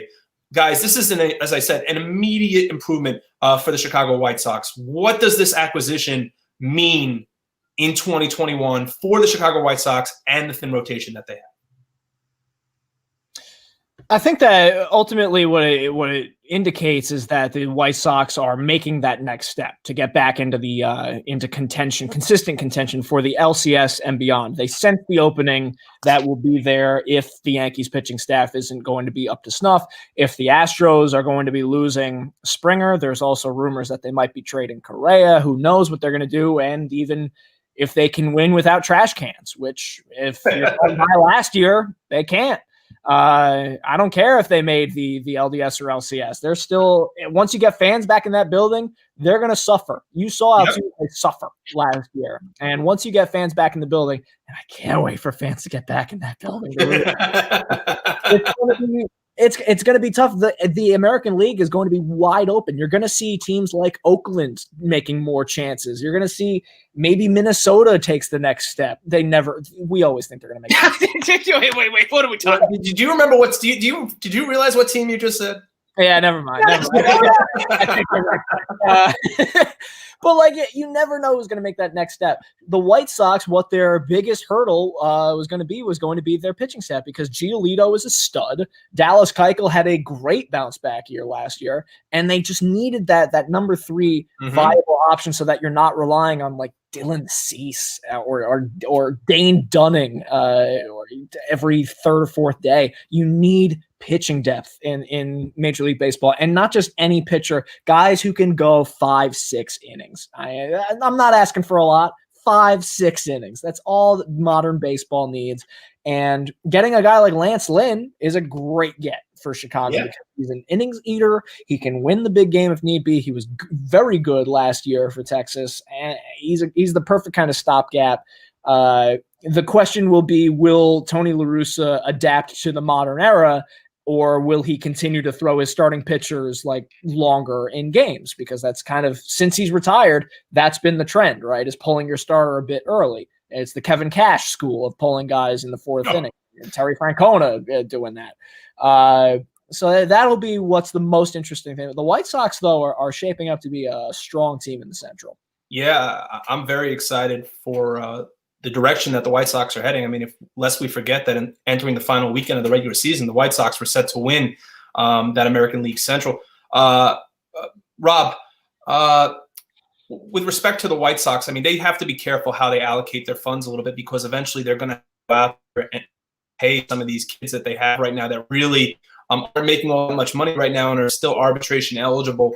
They went out there last offseason and signed Yasmani Grandal to a very lucrative contract. They eventually are going to I don't know if they have yet or not, but they'll have to pay Jose Abreu. Luis Robert was second for Rookie of the Year, so they've got a little while to go on him. But a guy like Eloy Jimenez, you go down the list, they're so young. They're eventually going to have to pay Giolito. So getting a guy right now like Casey, I believe the word Casey used there was stopgap, which I think is a perfect word for a guy like Lance Lynn, someone who's now become a little bit of a journeyman in the league, but knows how to win the big game. How important was it for them to finally find that number 3 starter to plug right into their rotation? Huge get. Like, look, I'm not saying Lance Lynn's no all-star or anything, MVP type player, but he's certainly a solid player that will get the job done, as Casey said. You know, sometimes people need to change the scene. Like right, he was in Texas, and dear God, Texas, the direction they're headed in. I think you're going to see a lot better performance from Lance Lynn in Chicago, because now he's in a bigger market. Mm-hmm. We're going to see if he can handle the pressure of a bigger market. And honestly, if he can, I think the performance will be even better, because this is very big. This is good for Lance Lynn to prove himself that he's still got some stuff left, that he's still a very reliable pitcher in the major leagues. I think that, and for Chicago themselves, huge. You always need a good 1-2-3 punch, and they finally got the third punch. So this is going to be a very, very exciting year for the White Sox fans in Chicago. Well, Rob, I actually want to go back to a point you had just made when you had said that playing in a bigger market. While you're right that they do play in a baseball market that is really surrounded more by Cubs baseball in Chicago, that the White Sox, for the better part of a decade, have become a cellar-dwelling franchise of the American League Central. Thankfully for the city of Chicago, or at least the north side of Chicago, that the Cubs have been a World Series contender for the last decade or so. But with respect to the White Sox, Rick Hahn, their general manager, wasn't done after that. He reunited, as I mentioned, with Adam Eaton on a 1-year deal. That's veteran experience that they can plug in right away. He can be a fourth outfielder. I would have loved him as a Met. I would have loved to stop putting Dom Smith and J.D. Davis in left field, and if they end up getting a guy like George Springer, when they can shift Nimmo over to left and use Eaton as that fourth outfielder, maybe they can finally. I know you want to get guys like Dom Smith and Pete and JD all at bats together, but you also have to remember that, and I hate to jump over to the Mets here, but that you're sacrificing defense a little bit for the sake of offense. These guys are not outfielders. But he was initially, if we remember, that Adam Eaton was initially traded in the Lucas Giolito deal from the White Sox to Washington. So it's interesting to see him back, to see him reunited with his old club, and he's kind of jumping right into a team that, as Rob had mentioned, is going to contend right away. I think this is a team now, a White Sox team that's young, that's hungry. I think they still have to shore up some pieces in their bullpen. They still need another starter. It doesn't have to be anything great, but I still think they need a number 4 guy. Like Casey said, I don't think you can get away with a Dane Dunning, a Dylan Cease anymore. They need that they need a guy with like a 3 or a 3.5 ERA back there. When your 3 through 5 starters last year had an ERA of 4.57 ERA, and your record was 8-7 in a 60-game season, down the stretch, that's not going to win you a lot of games unless your offense can perform. And thankfully for the White Sox, that appeared to be the case. It makes you wonder: do they go after someone like a Paxton or a Happ to get there? Yeah, I absolutely think that's a possibility. I think that if right now, I think you could get J.A. Happ on a friendly deal. I think James Paxton still might demand a little more money, but J.A. Happ is a guy who knows how to win games. And listen, I don't think he's going to be pitching. He'd be pitching to the same type of pressure in Chicago, on the south side of Chicago, as he would in New York. So I think that would help them. Not even close. Yeah, I think a name that you might even see that I was trying to bring up before that is a former member of the White Sox, Jose Quintana. He never really found his footing with the Cubs. Maybe a change of scenery back to the south side would be what he needs. That's really where he grew his career. So a lot of exciting things coming in 2021 and beyond for the Chicago White Sox. I know I see Joey eagerly awaiting his arrival here into our show. He is here. If you want to actually plug yourself here into the show, we can't hear you yet, sir. Oh, can you now? Okay. All right. This is fantastic. Casey Bryant, how are you, buddy? Oh, I'm fantastic. Happy you could join us here, bud. Thank you, Ian. This is a little backwards here. Yes, this is fantastic. You know, when we spoke before the show and you told me you wanted me to continue with the hosting duties, I was like, this is going to be really awkward. Like, I'm still just down here, but we're from my screen. But if people are wondering where Joey has actually been, Joey, for the Eastern Observer, that the Primetime is the network that the Primetime Rundown airs on, was covering or I should say covering from home, not covering from the Prudential Center, but covering the St. John's Seton Hall game. The final score was Seton Hall prevailed 77-68. And we wanted to bring in Joey here. We still wanted to make sure we got Joey on the show tonight for his St. John's analysis. And I'm sure as a St. John's alum and Rob as a St. John's fan himself, we're not thrilled with the start to Big East play, Joe. Yeah, there's no doubt about it. First off, before we get to St. John's, I was listening backstage about the White Sox, and it's really crazy because I saw a stat today that 17 players from the 2019 World Series championship with the Washington Nationals, there's only 17 players left employed and getting signed checks from the Lerner family from 2019. From 2019. Only 17. Next season for the Nationals could be completely different. And what the White Sox are doing, bringing back Adam Eaton, it is so clear. And I know, Ian, you and I had discussed this outside of this show. And I think DeLuca as well. It's so evident that at one point we thought, well, the Washington Nationals won that trade. It is slowly heading back in the opposite direction. If the White Sox can prevail and possibly get a World Series championship of their own, and with both of the players on the roster, they would have won that trade, and then we would eventually figure it out. I agree with you 100%, Joey. I think the White Sox, and maybe in hindsight when the trade first happened, but remember when the White Sox and Nationals first executed that trade, that was because they knew they were going to lose Bryce Harper in time, and it was let's replace. Or I'm sorry, I think it initially was a Jason Worth that they. Or I'm losing my track of years. It was originally for the potential departure of Bryce Harper.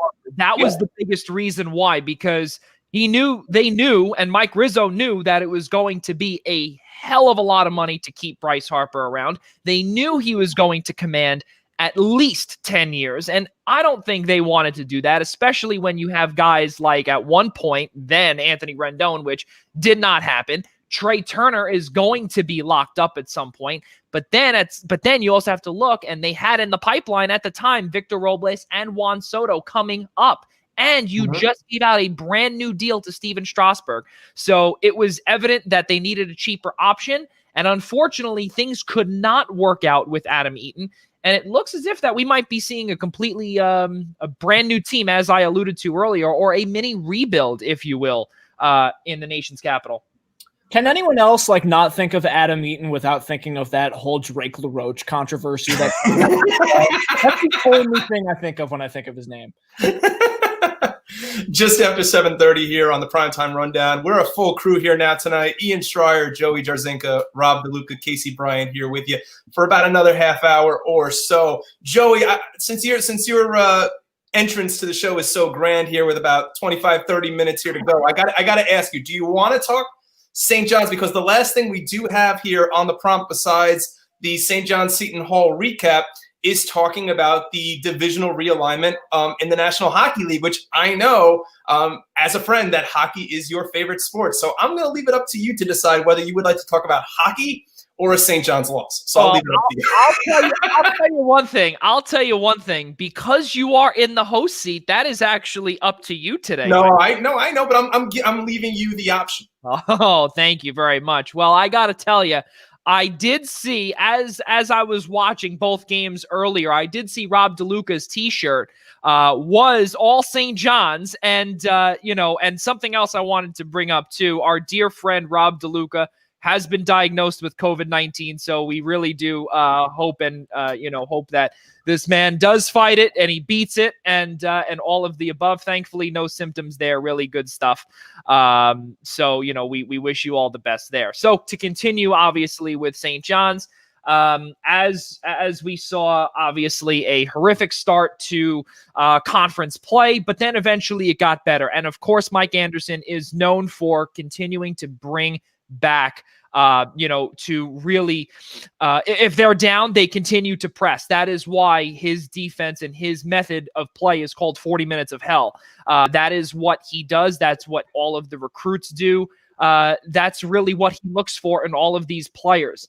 Posh Alexander being one tonight. He shot 3 for 5 with only 6 points. Mike Anderson was asked the question tonight in the post-game press conference of why he was not shooting more. And he really was trying to deflect it towards Julian Champagnie. And what he did, he's becoming a star within the Big East, within St. John's, where he scored 24 on 10 of 19 from the field. 3 of 4 from the line. He also grabbed 6 boards, but I think the biggest number there for the budding sophomore superstar, that he had 3 blocks as well. On the opposite side, in that 77-68 loss the 77-68 score in favor of Seton Hall, Sandro Mamukelashvili scored a career-high 32 points. He basically took the game over by himself, all alone, without Bryce Aiken. Still, let's not forget, this team has played 6 games in nearly 11 days. And from what we also heard from Kevin Willard, because of all of the postponements throughout the way, which I've been talking about with you guys in the hashtag Shut It Down group, if you will, the Big East continues to get plagued by the coronavirus. So Xavier, DePaul, UConn, and one more school that I'm thinking, and also Butler, were all plagued with the disease thus far. So Seton Hall will be playing Marquette sometime, I think, next week. I think on Thursday or Friday, or even Wednesday, I think, in that range. So they were talking about a possible add-in game there with the Big East, and Kevin Willard said no. I got to tell you though, for St. John's, it really was not great. But again, as I said earlier, what they did in the second half, they started down 6. They came out of the locker room with the 6-0 deficit. They were down 35-30. Things did not look good, but then they really, again, they stepped up to the plate, if you will. They had no answer for Julian Champagnie, but then Mamukelashvili, what he did and what he does on a night-to-night basis is simply just put you away. They still do not have, Seton Hall that is, that Miles Powell type player where you have that guy to take that last second shot. So that is going to be key moving forward for this Seton Hall team. For St. John's, they're very young. They need a lot of work to do. Rasheem Dunn also came back. Kevin Connolly from Fansided, he's been on this show before. He asked Mike Anderson flat out if he was on a minutes restriction.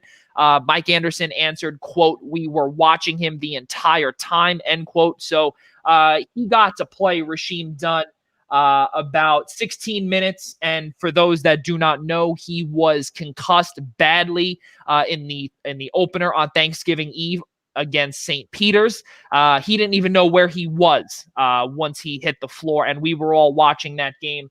That was definitely a scary sight. So yeah, Ian, it was definitely it wasn't a great game for sure for St. John's, but again, they fought and they never gave up the entire way, where we've seen with Chris Mullins' St. John's Red Storm a few times ago, or in seasons past, where they would drop back and then they would completely just let it explode.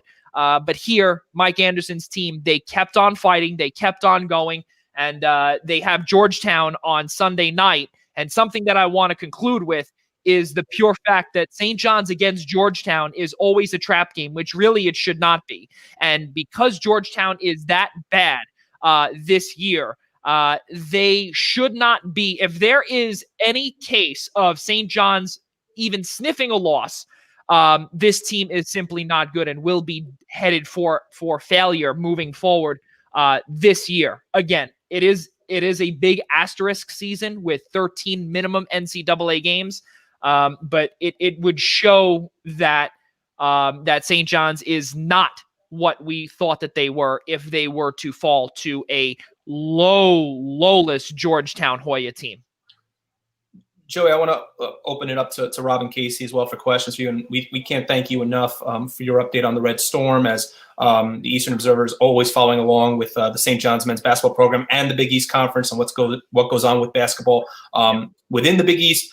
So be sure as well to follow us on Twitter at Observe Eastern, as Joey and the rest of the Eastern Observer family are always tweeting along, live tweeting with every St. John's game. And as Joey had alluded to, is that St. John's has a very quick turnaround to their next game. This was actually a rescheduled game. I wouldn't say rescheduled, a COVID-moved game, so to speak, that they're going to play at Georgetown this Sunday night. So only 2 days to really turn it around.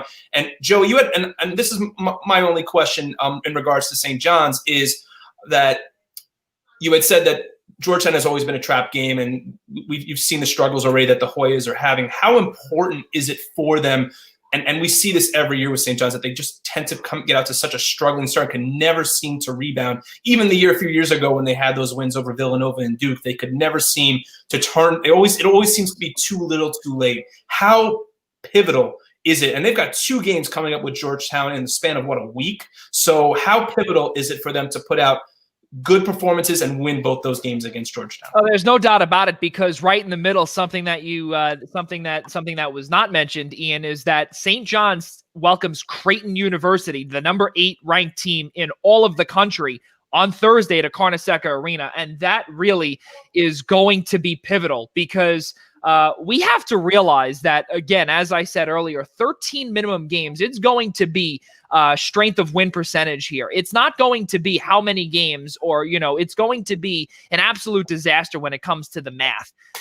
You look at the schedule for Georgetown and you see right away how they started off, and they lost a bye game to Navy, 78-71. And I remember me and DeLuca were texting about it.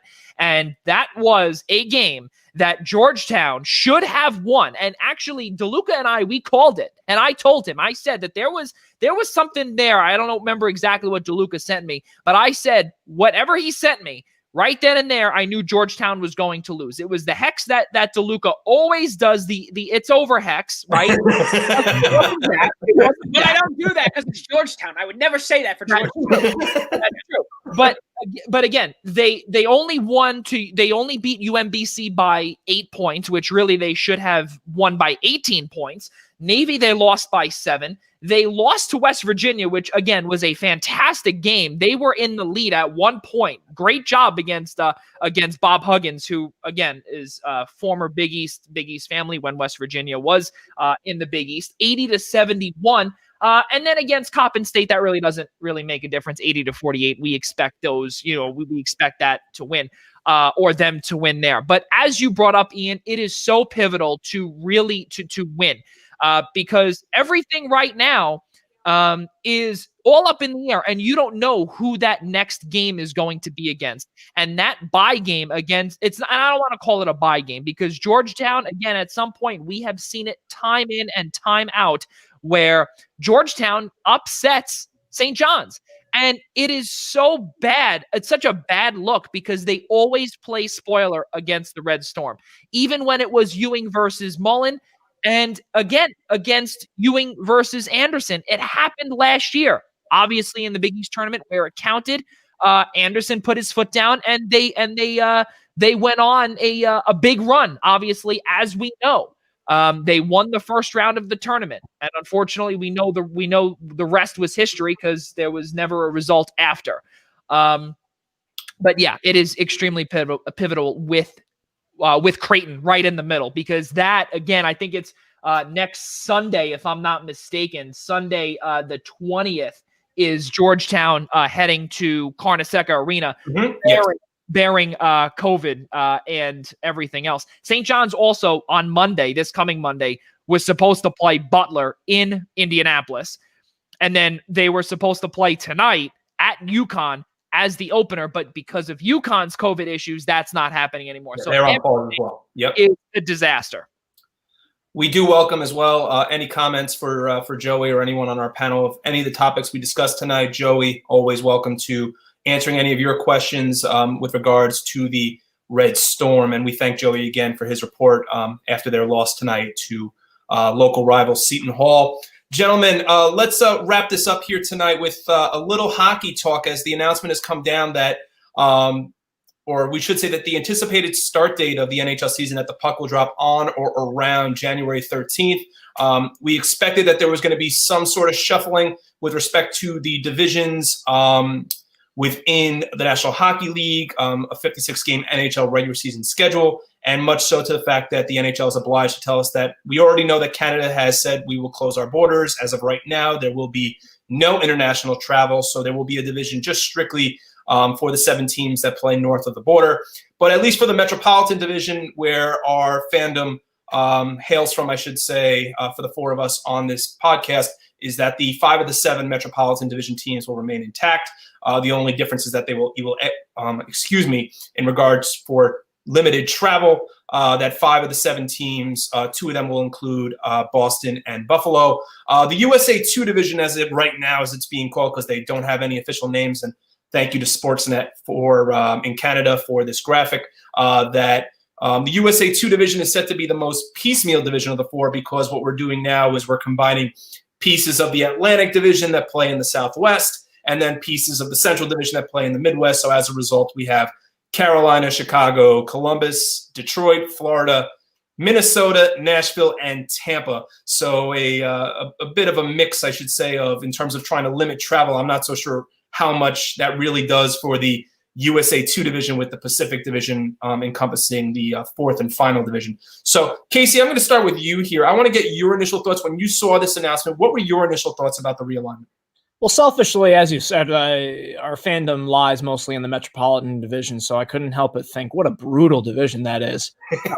I mean, it's tough. I mean, granted, you're subbing out Columbus and Carolina, who are 2 strong contenders for the playoffs. I mean, Columbus made a good push last year despite losing Panarin, Duchesne, and Bobrovsky, and the Carolina Hurricanes are proving to be one of the strongest contenders in the Eastern Conference, let alone their division. But bringing in the Boston Bruins is so tough. That's already such a stacked division. You have Buffalo, who maybe could be good. They did bring in Taylor Hall, so like it's not like they're a complete slouch, but they are not. They're probably going to be fighting for the basement with the New Jersey Devils at that point. And then you have kind of the D tier of the Rangers, and maybe the Penguins fall down to that part of the tier. But then there's the top 3-4 seeds are pretty much set in stone, right? No one questions that the Bruins are going to miss the playoffs. No one questions that the Islanders are going to be up top and stuff like that.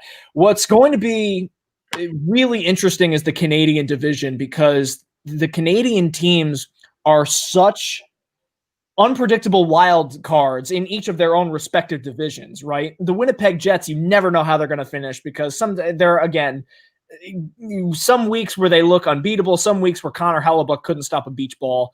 And who knows if Patrick Laine is going to stay? Who knows what's going on with Mark Scheifele, if he's going to be on the move? Paul Stastny is back in Canada. Montreal, who knows if they're going to be any good? You know, they ride Carey Price for 2 weeks, but then their offense can't score a goal for a month.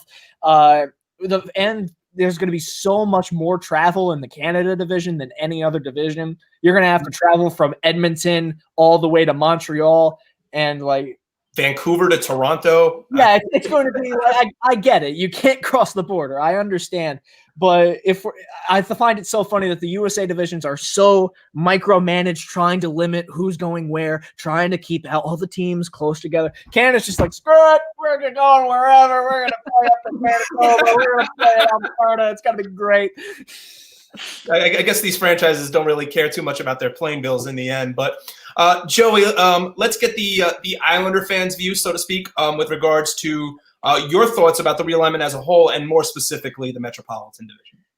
It's something that Casey brought up earlier, about Boston coming into this, what do we want to call it? USA 1 division, if you will, or USA. That's what it's being called right now. Yeah. So USA 1 division. So looking at the graphic again, it's basically Boston, Buffalo, New Jersey, the Rangers, the Islanders, the Penguins, the Caps, and the Flyers. Something that was brought up originally was that there was some talk where Pittsburgh would be in that Division 2 and Carolina would be in this Division 1. And I got to tell you, I am actually stoked that Pittsburgh is in this division as opposed to Carolina. And I think all Rangers, Islanders, Flyers, even Bruins fans are all relieved to not have Carolina in the division. With the Islanders, though, again, it's whatever, because a majority of these teams were already in the Metro. They're going to have to play all these guys anyway. The only difference is that now they're going to be seeing Buffalo and Boston a few more times. And that will definitely take a toll on, like I said, I personally believe Boston's going to come out on top, but again, who knows? That's just what's on paper. For the Islanders, though, just them specifically, we'll see, because we don't know the deal in terms of Matthew Barzal yet.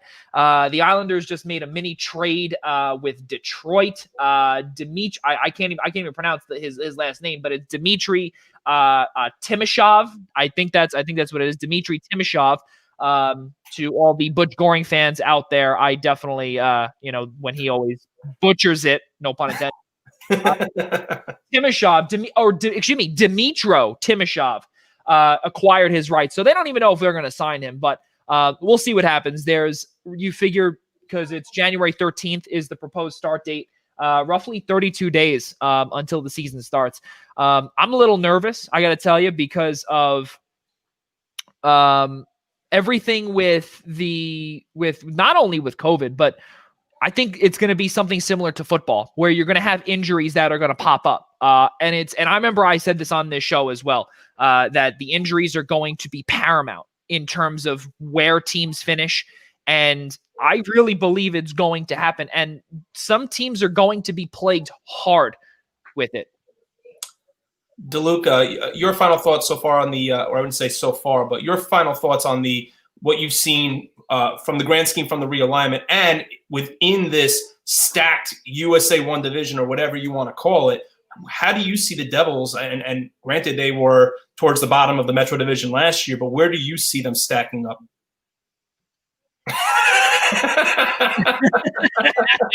This isn't going to go well. This is going to go poorly for the Devils. The goal this year, regardless if there was a pandemic or not, the goal for this season was just to be competitive. We have no playoff aspirations whatsoever. We just want to be competitive at this point. We want to not be completely embarrassed by this division, which is now insanely difficult. It was hard enough last season. It was hard enough the season before. It has to be, they have to now get competitive in what is probably a much more difficult division. But like Casey said, Boston's going to the playoffs. Washington's going to the playoffs. Philly's probably going to the playoffs. Islanders probably round that out if we're being serious. But yeah, and then you look at USA 2. I mean, there's Carolina and there's Tampa. Then there's about a 20-foot drop, and then there's the rest of that division. Then you look at USA 3 out west. To tell me the four playoff teams aren't obvious, it's St. Louis, Vegas, Dallas, and Colorado, because the 3 California teams are all in rebuilds. Arizona's laughable at this point. There's a lot of predictability in the USA divisions, except in USA 2, where 3 and 4, the bottom 6 are pretty much just gonna beat the crap out of each other until someone sneaks in those last 2 spots.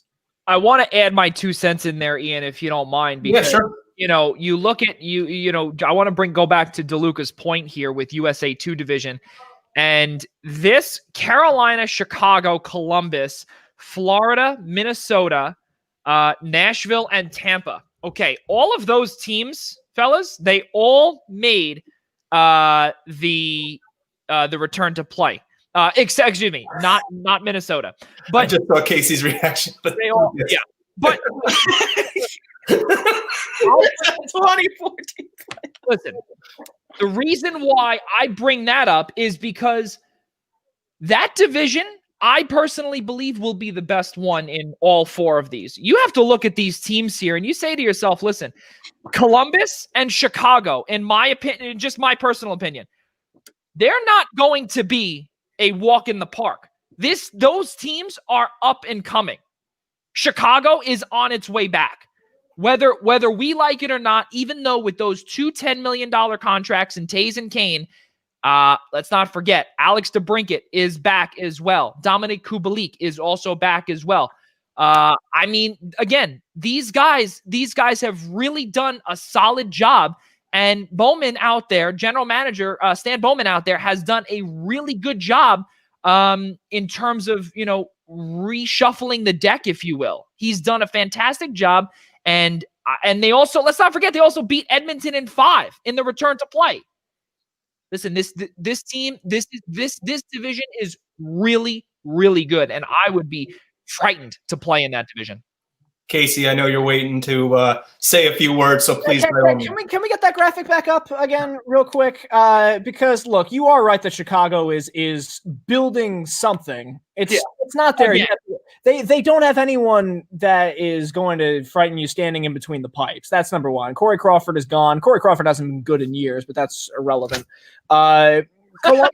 Please, Casey, please don't tell Devils fans that. They won't be able to handle it. Florida, that's fine. That's why the Devils are a joke too, but that's a subject. Wait, that's why? Let me get to my point. Bring the division back up. Florida is a complete dumpster fire right now. They just cleaned out the entire house. They lost Mike Hoffman, who was one of their best players. They are never the sum of their parts. They're always consistently the most disappointing team. Jonathan Huberdeau is never living up to expectations. Minnesota, no, get out of here. When your best player is Matt Zuccarello, you have a problem. You're not constructed well. You can put it back down again. Casey clearly misses Zuccarello. Look, I love Matt Zuccarello. I think he's a very good player. When he's your best player, I don't understand what Minnesota is doing exactly. They traded away like Zucker. They're trading away Nino Niederreiter. They're getting rid of a lot of their skilled guys, and they just traded away Eric Stahl too. For who? For Marcus Johansson. 1-for-1 for Marcus Johansson. What? And then like I understand. So from a competitive balance standpoint, yeah, that'll be one of the better divisions, but you can't tell me it's better than USA 1 in terms of actual quality of hockey. Any division with the Detroit Red Wings in it is not the best division. 10 years ago, who thought you'd be saying that?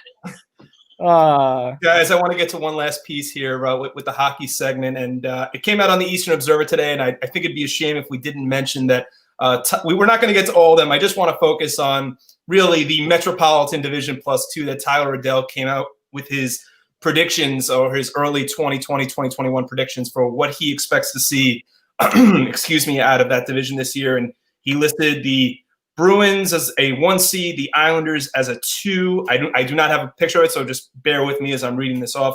The Rangers as the 3 seed, the Capitals as a wild card. Somehow he put the Hurricanes in there. I don't know how that's possible considering they don't play in the same division. But the Sabres, the Flyers, the Devils, and I'm assuming instead of the Carolina Hurricanes, that would mean the Pittsburgh Penguins are also eliminated. So, gentlemen, I want to pass it around to my panel here. Your thoughts on those predictions from Tyler for the USA D1? I'd say it's reasonable. You know, nothing crazy about that. I do think Pittsburgh's done. I think their reign of terror is finally over.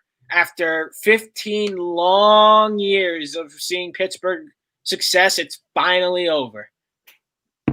Casey, could you run down the standings for me one more time? Sure, absolutely. And again, I apologize to our viewers that we don't have a visual of it, but the Bruins as a 1 seed, Isles 2, Rangers 3, with the Caps as a wild card, followed by the eliminated teams of the Penguins, Sabres, Flyers, and Devils. I mean, is that even fair so much to Philly, considering how they were playing towards the end of last season? I think that's a complete disservice to what the Philadelphia Flyers were able to accomplish. Don't get me wrong. I'm not the Philadelphia Flyers are the anti-Florida Panthers, where they are so much more than the sum of their parts. You know, they're able to get so much out of guys that I wouldn't qualify as elite, but they're all together. They gel so well. Case in point, Kevin Hayes is thriving in the Philadelphia system.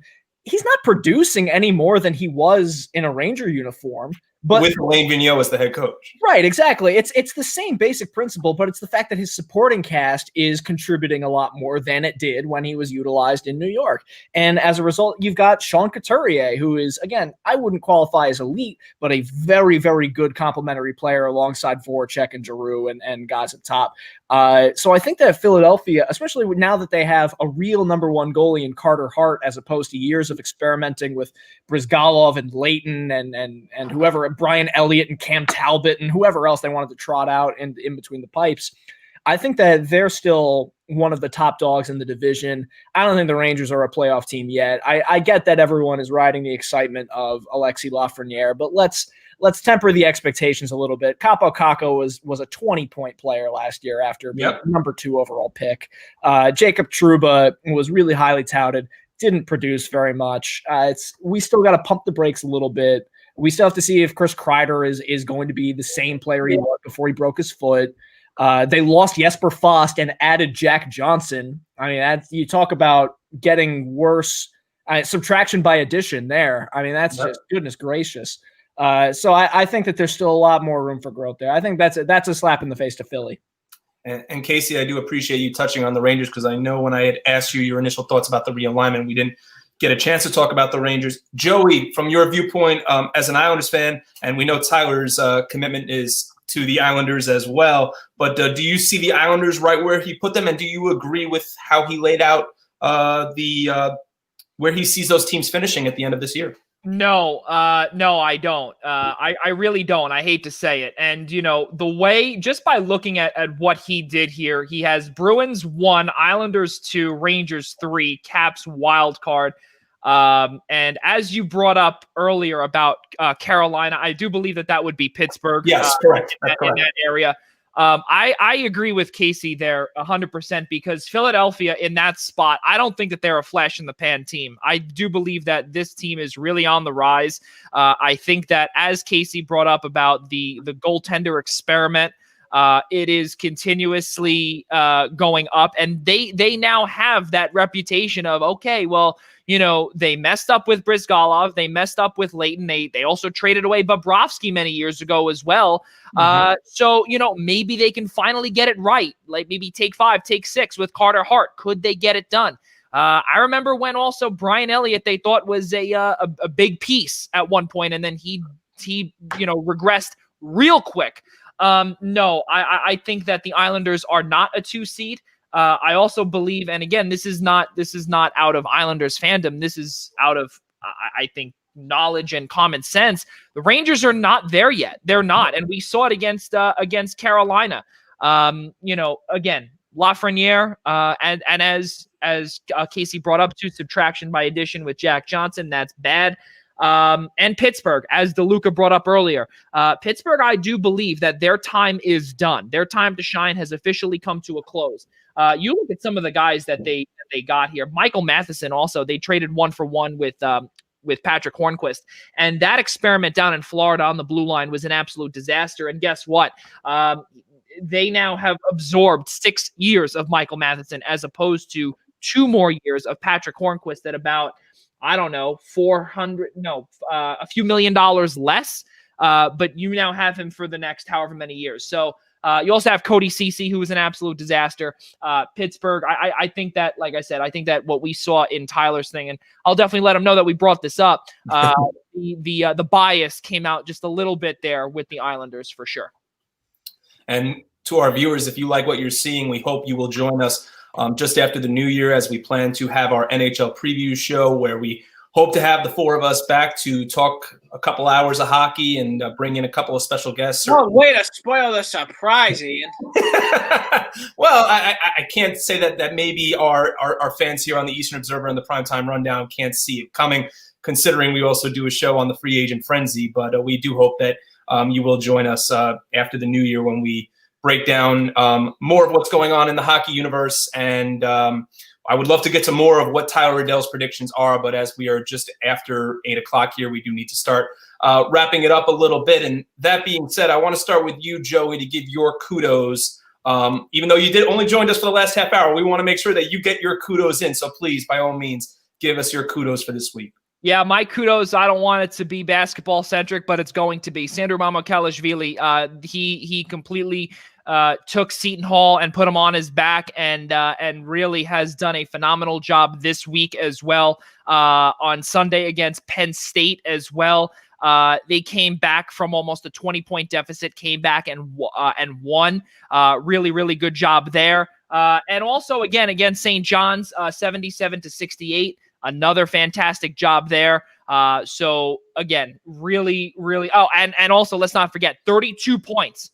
32 points. That is a career high. 12 of 18 from the field, and also 5 for 8 from the charity stripe. Really amazing stuff. Kudos to Georgian native Sandro Mamukelashvili.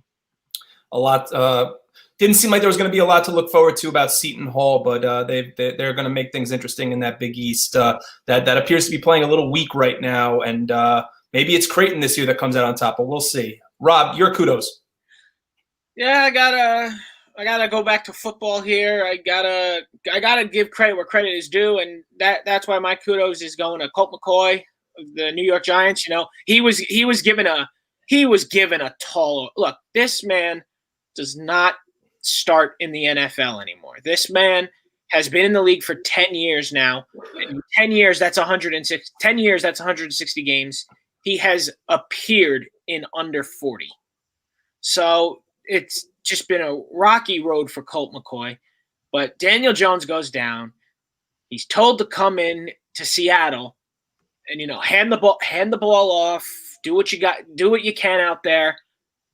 And let me tell you something. For someone who only had 105 yards, he still threw a touchdown. And you know what? Just way to lead the offense. Way to go out there as a veteran, lead this offense for enough. Because, look, it was a very heavily defensive-relied game. But way to lead the offense to score enough to get you over the edge and get that victory. Put the Giants in a very good place. And Rob, I don't know if I've ever mentioned this to you and Joey and Casey, to you as well. My little personal fact with Colt McCoy was I was actually at the NFL draft the night that Colt McCoy got drafted by the Cleveland Browns in 2010.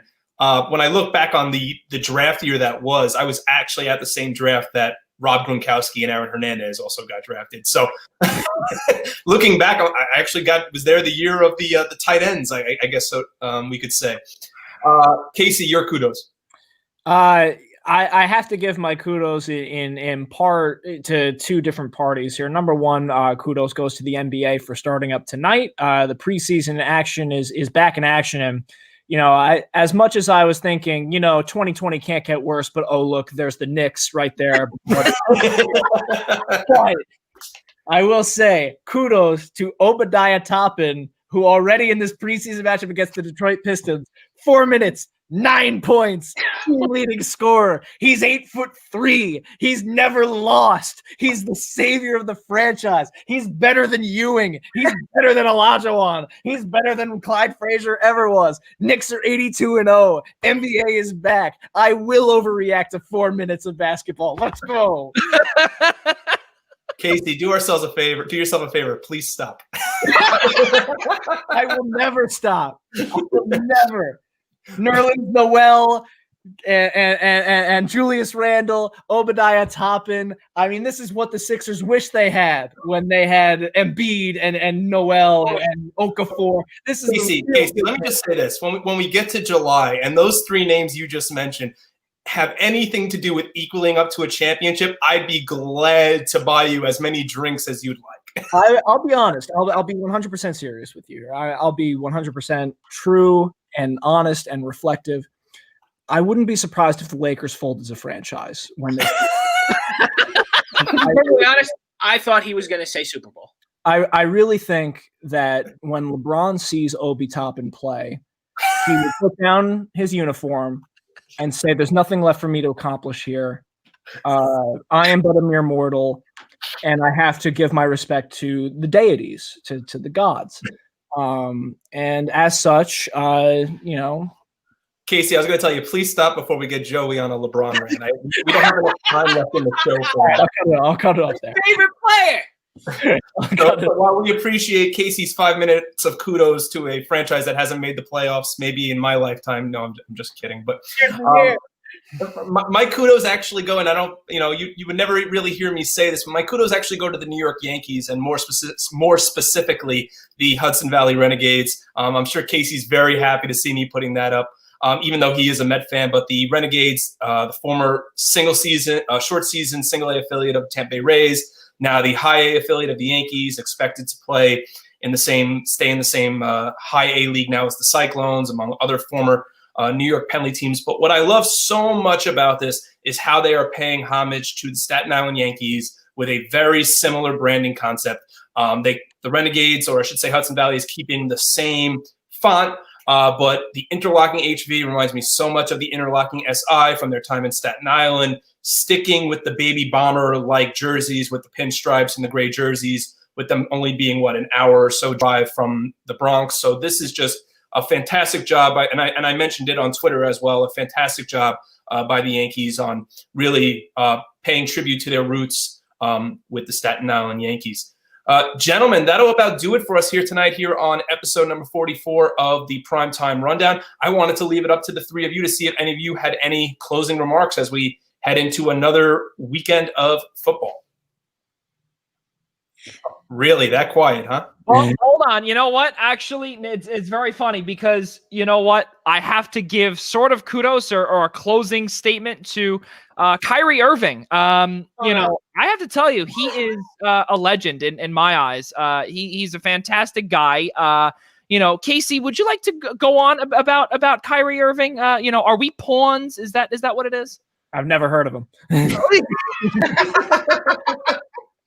So I think he doesn't answer to pawns or anything along those lines. So I say keep doing you, Kyrie Irving, and keep being a distraction in the league, and don't forget the Earth is flat as well.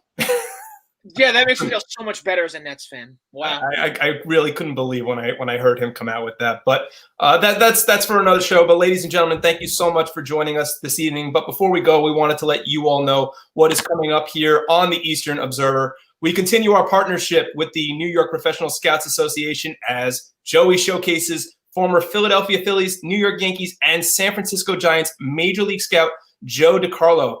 Joe is the scout whose marquee signing was former Florida Marlins and New York Mets at one point, starting pitcher and a two-time World Series champion, Al Leiter. That will come to you tomorrow morning right here on the Eastern Observer at 11 a.m. And then start your morning with our newest show, the Daily Wrestling News Show with our very own Ryan Joy, every Monday through Thursday starting at 10 a.m. Right here again on the Eastern Observer. And then this Monday begins the final week of the Primetime Rundown interview series before the holiday break, and we will be back after the new year, but before the holiday break, when I continue to spotlight those in the athletic communications industry, we will have Wagner College's Director of Media Relations, Brian Morales, here with us this Monday, December 14th at 8 p.m. You will want to tune into that, but you will also want to tune in 2 days later when Ken Daniels, the television play-by-play broadcaster for the Detroit Red Wings, is here with Joey as he wraps up the first 48 episodes of the interview series with one of the NHL's best in the booth. Ken Daniels of the Detroit Red Wings will be here to share his emotional story on December 16th, this Wednesday at 8 o'clock on the Eastern Observer. And that lastly will be sandwiched by, as we know on Tuesday nights, the Essential Wrestling Podcast comes back to you as Al Carl, John Smith, Ryan Joy, John DeConti, and Gary Mahaffey return for another week of updates and highlights in the world of wrestling with coverage beginning at 6 p.m. And finally, Joey, Rob, and I will be back with episode number 45 of the Primetime Rundown next Friday, December 18th at 6 o'clock, as we hope to have a little more news to report to you all on what's happening in the MLB hot stove. And all programming can also be seen on the I-95 Sports Network and Zingo Television Channel 198. It has been my pleasure tonight to be in the host chair for Joey, and thank you, Joey, so much for allowing me to be in the host chair this evening. For my co-host, Joey Jarzinka, Rob DeLuca, our special guest, Casey Bryant, always a laugh. Can thank you so much. I'm Ian Schraier, and we'll see you next time.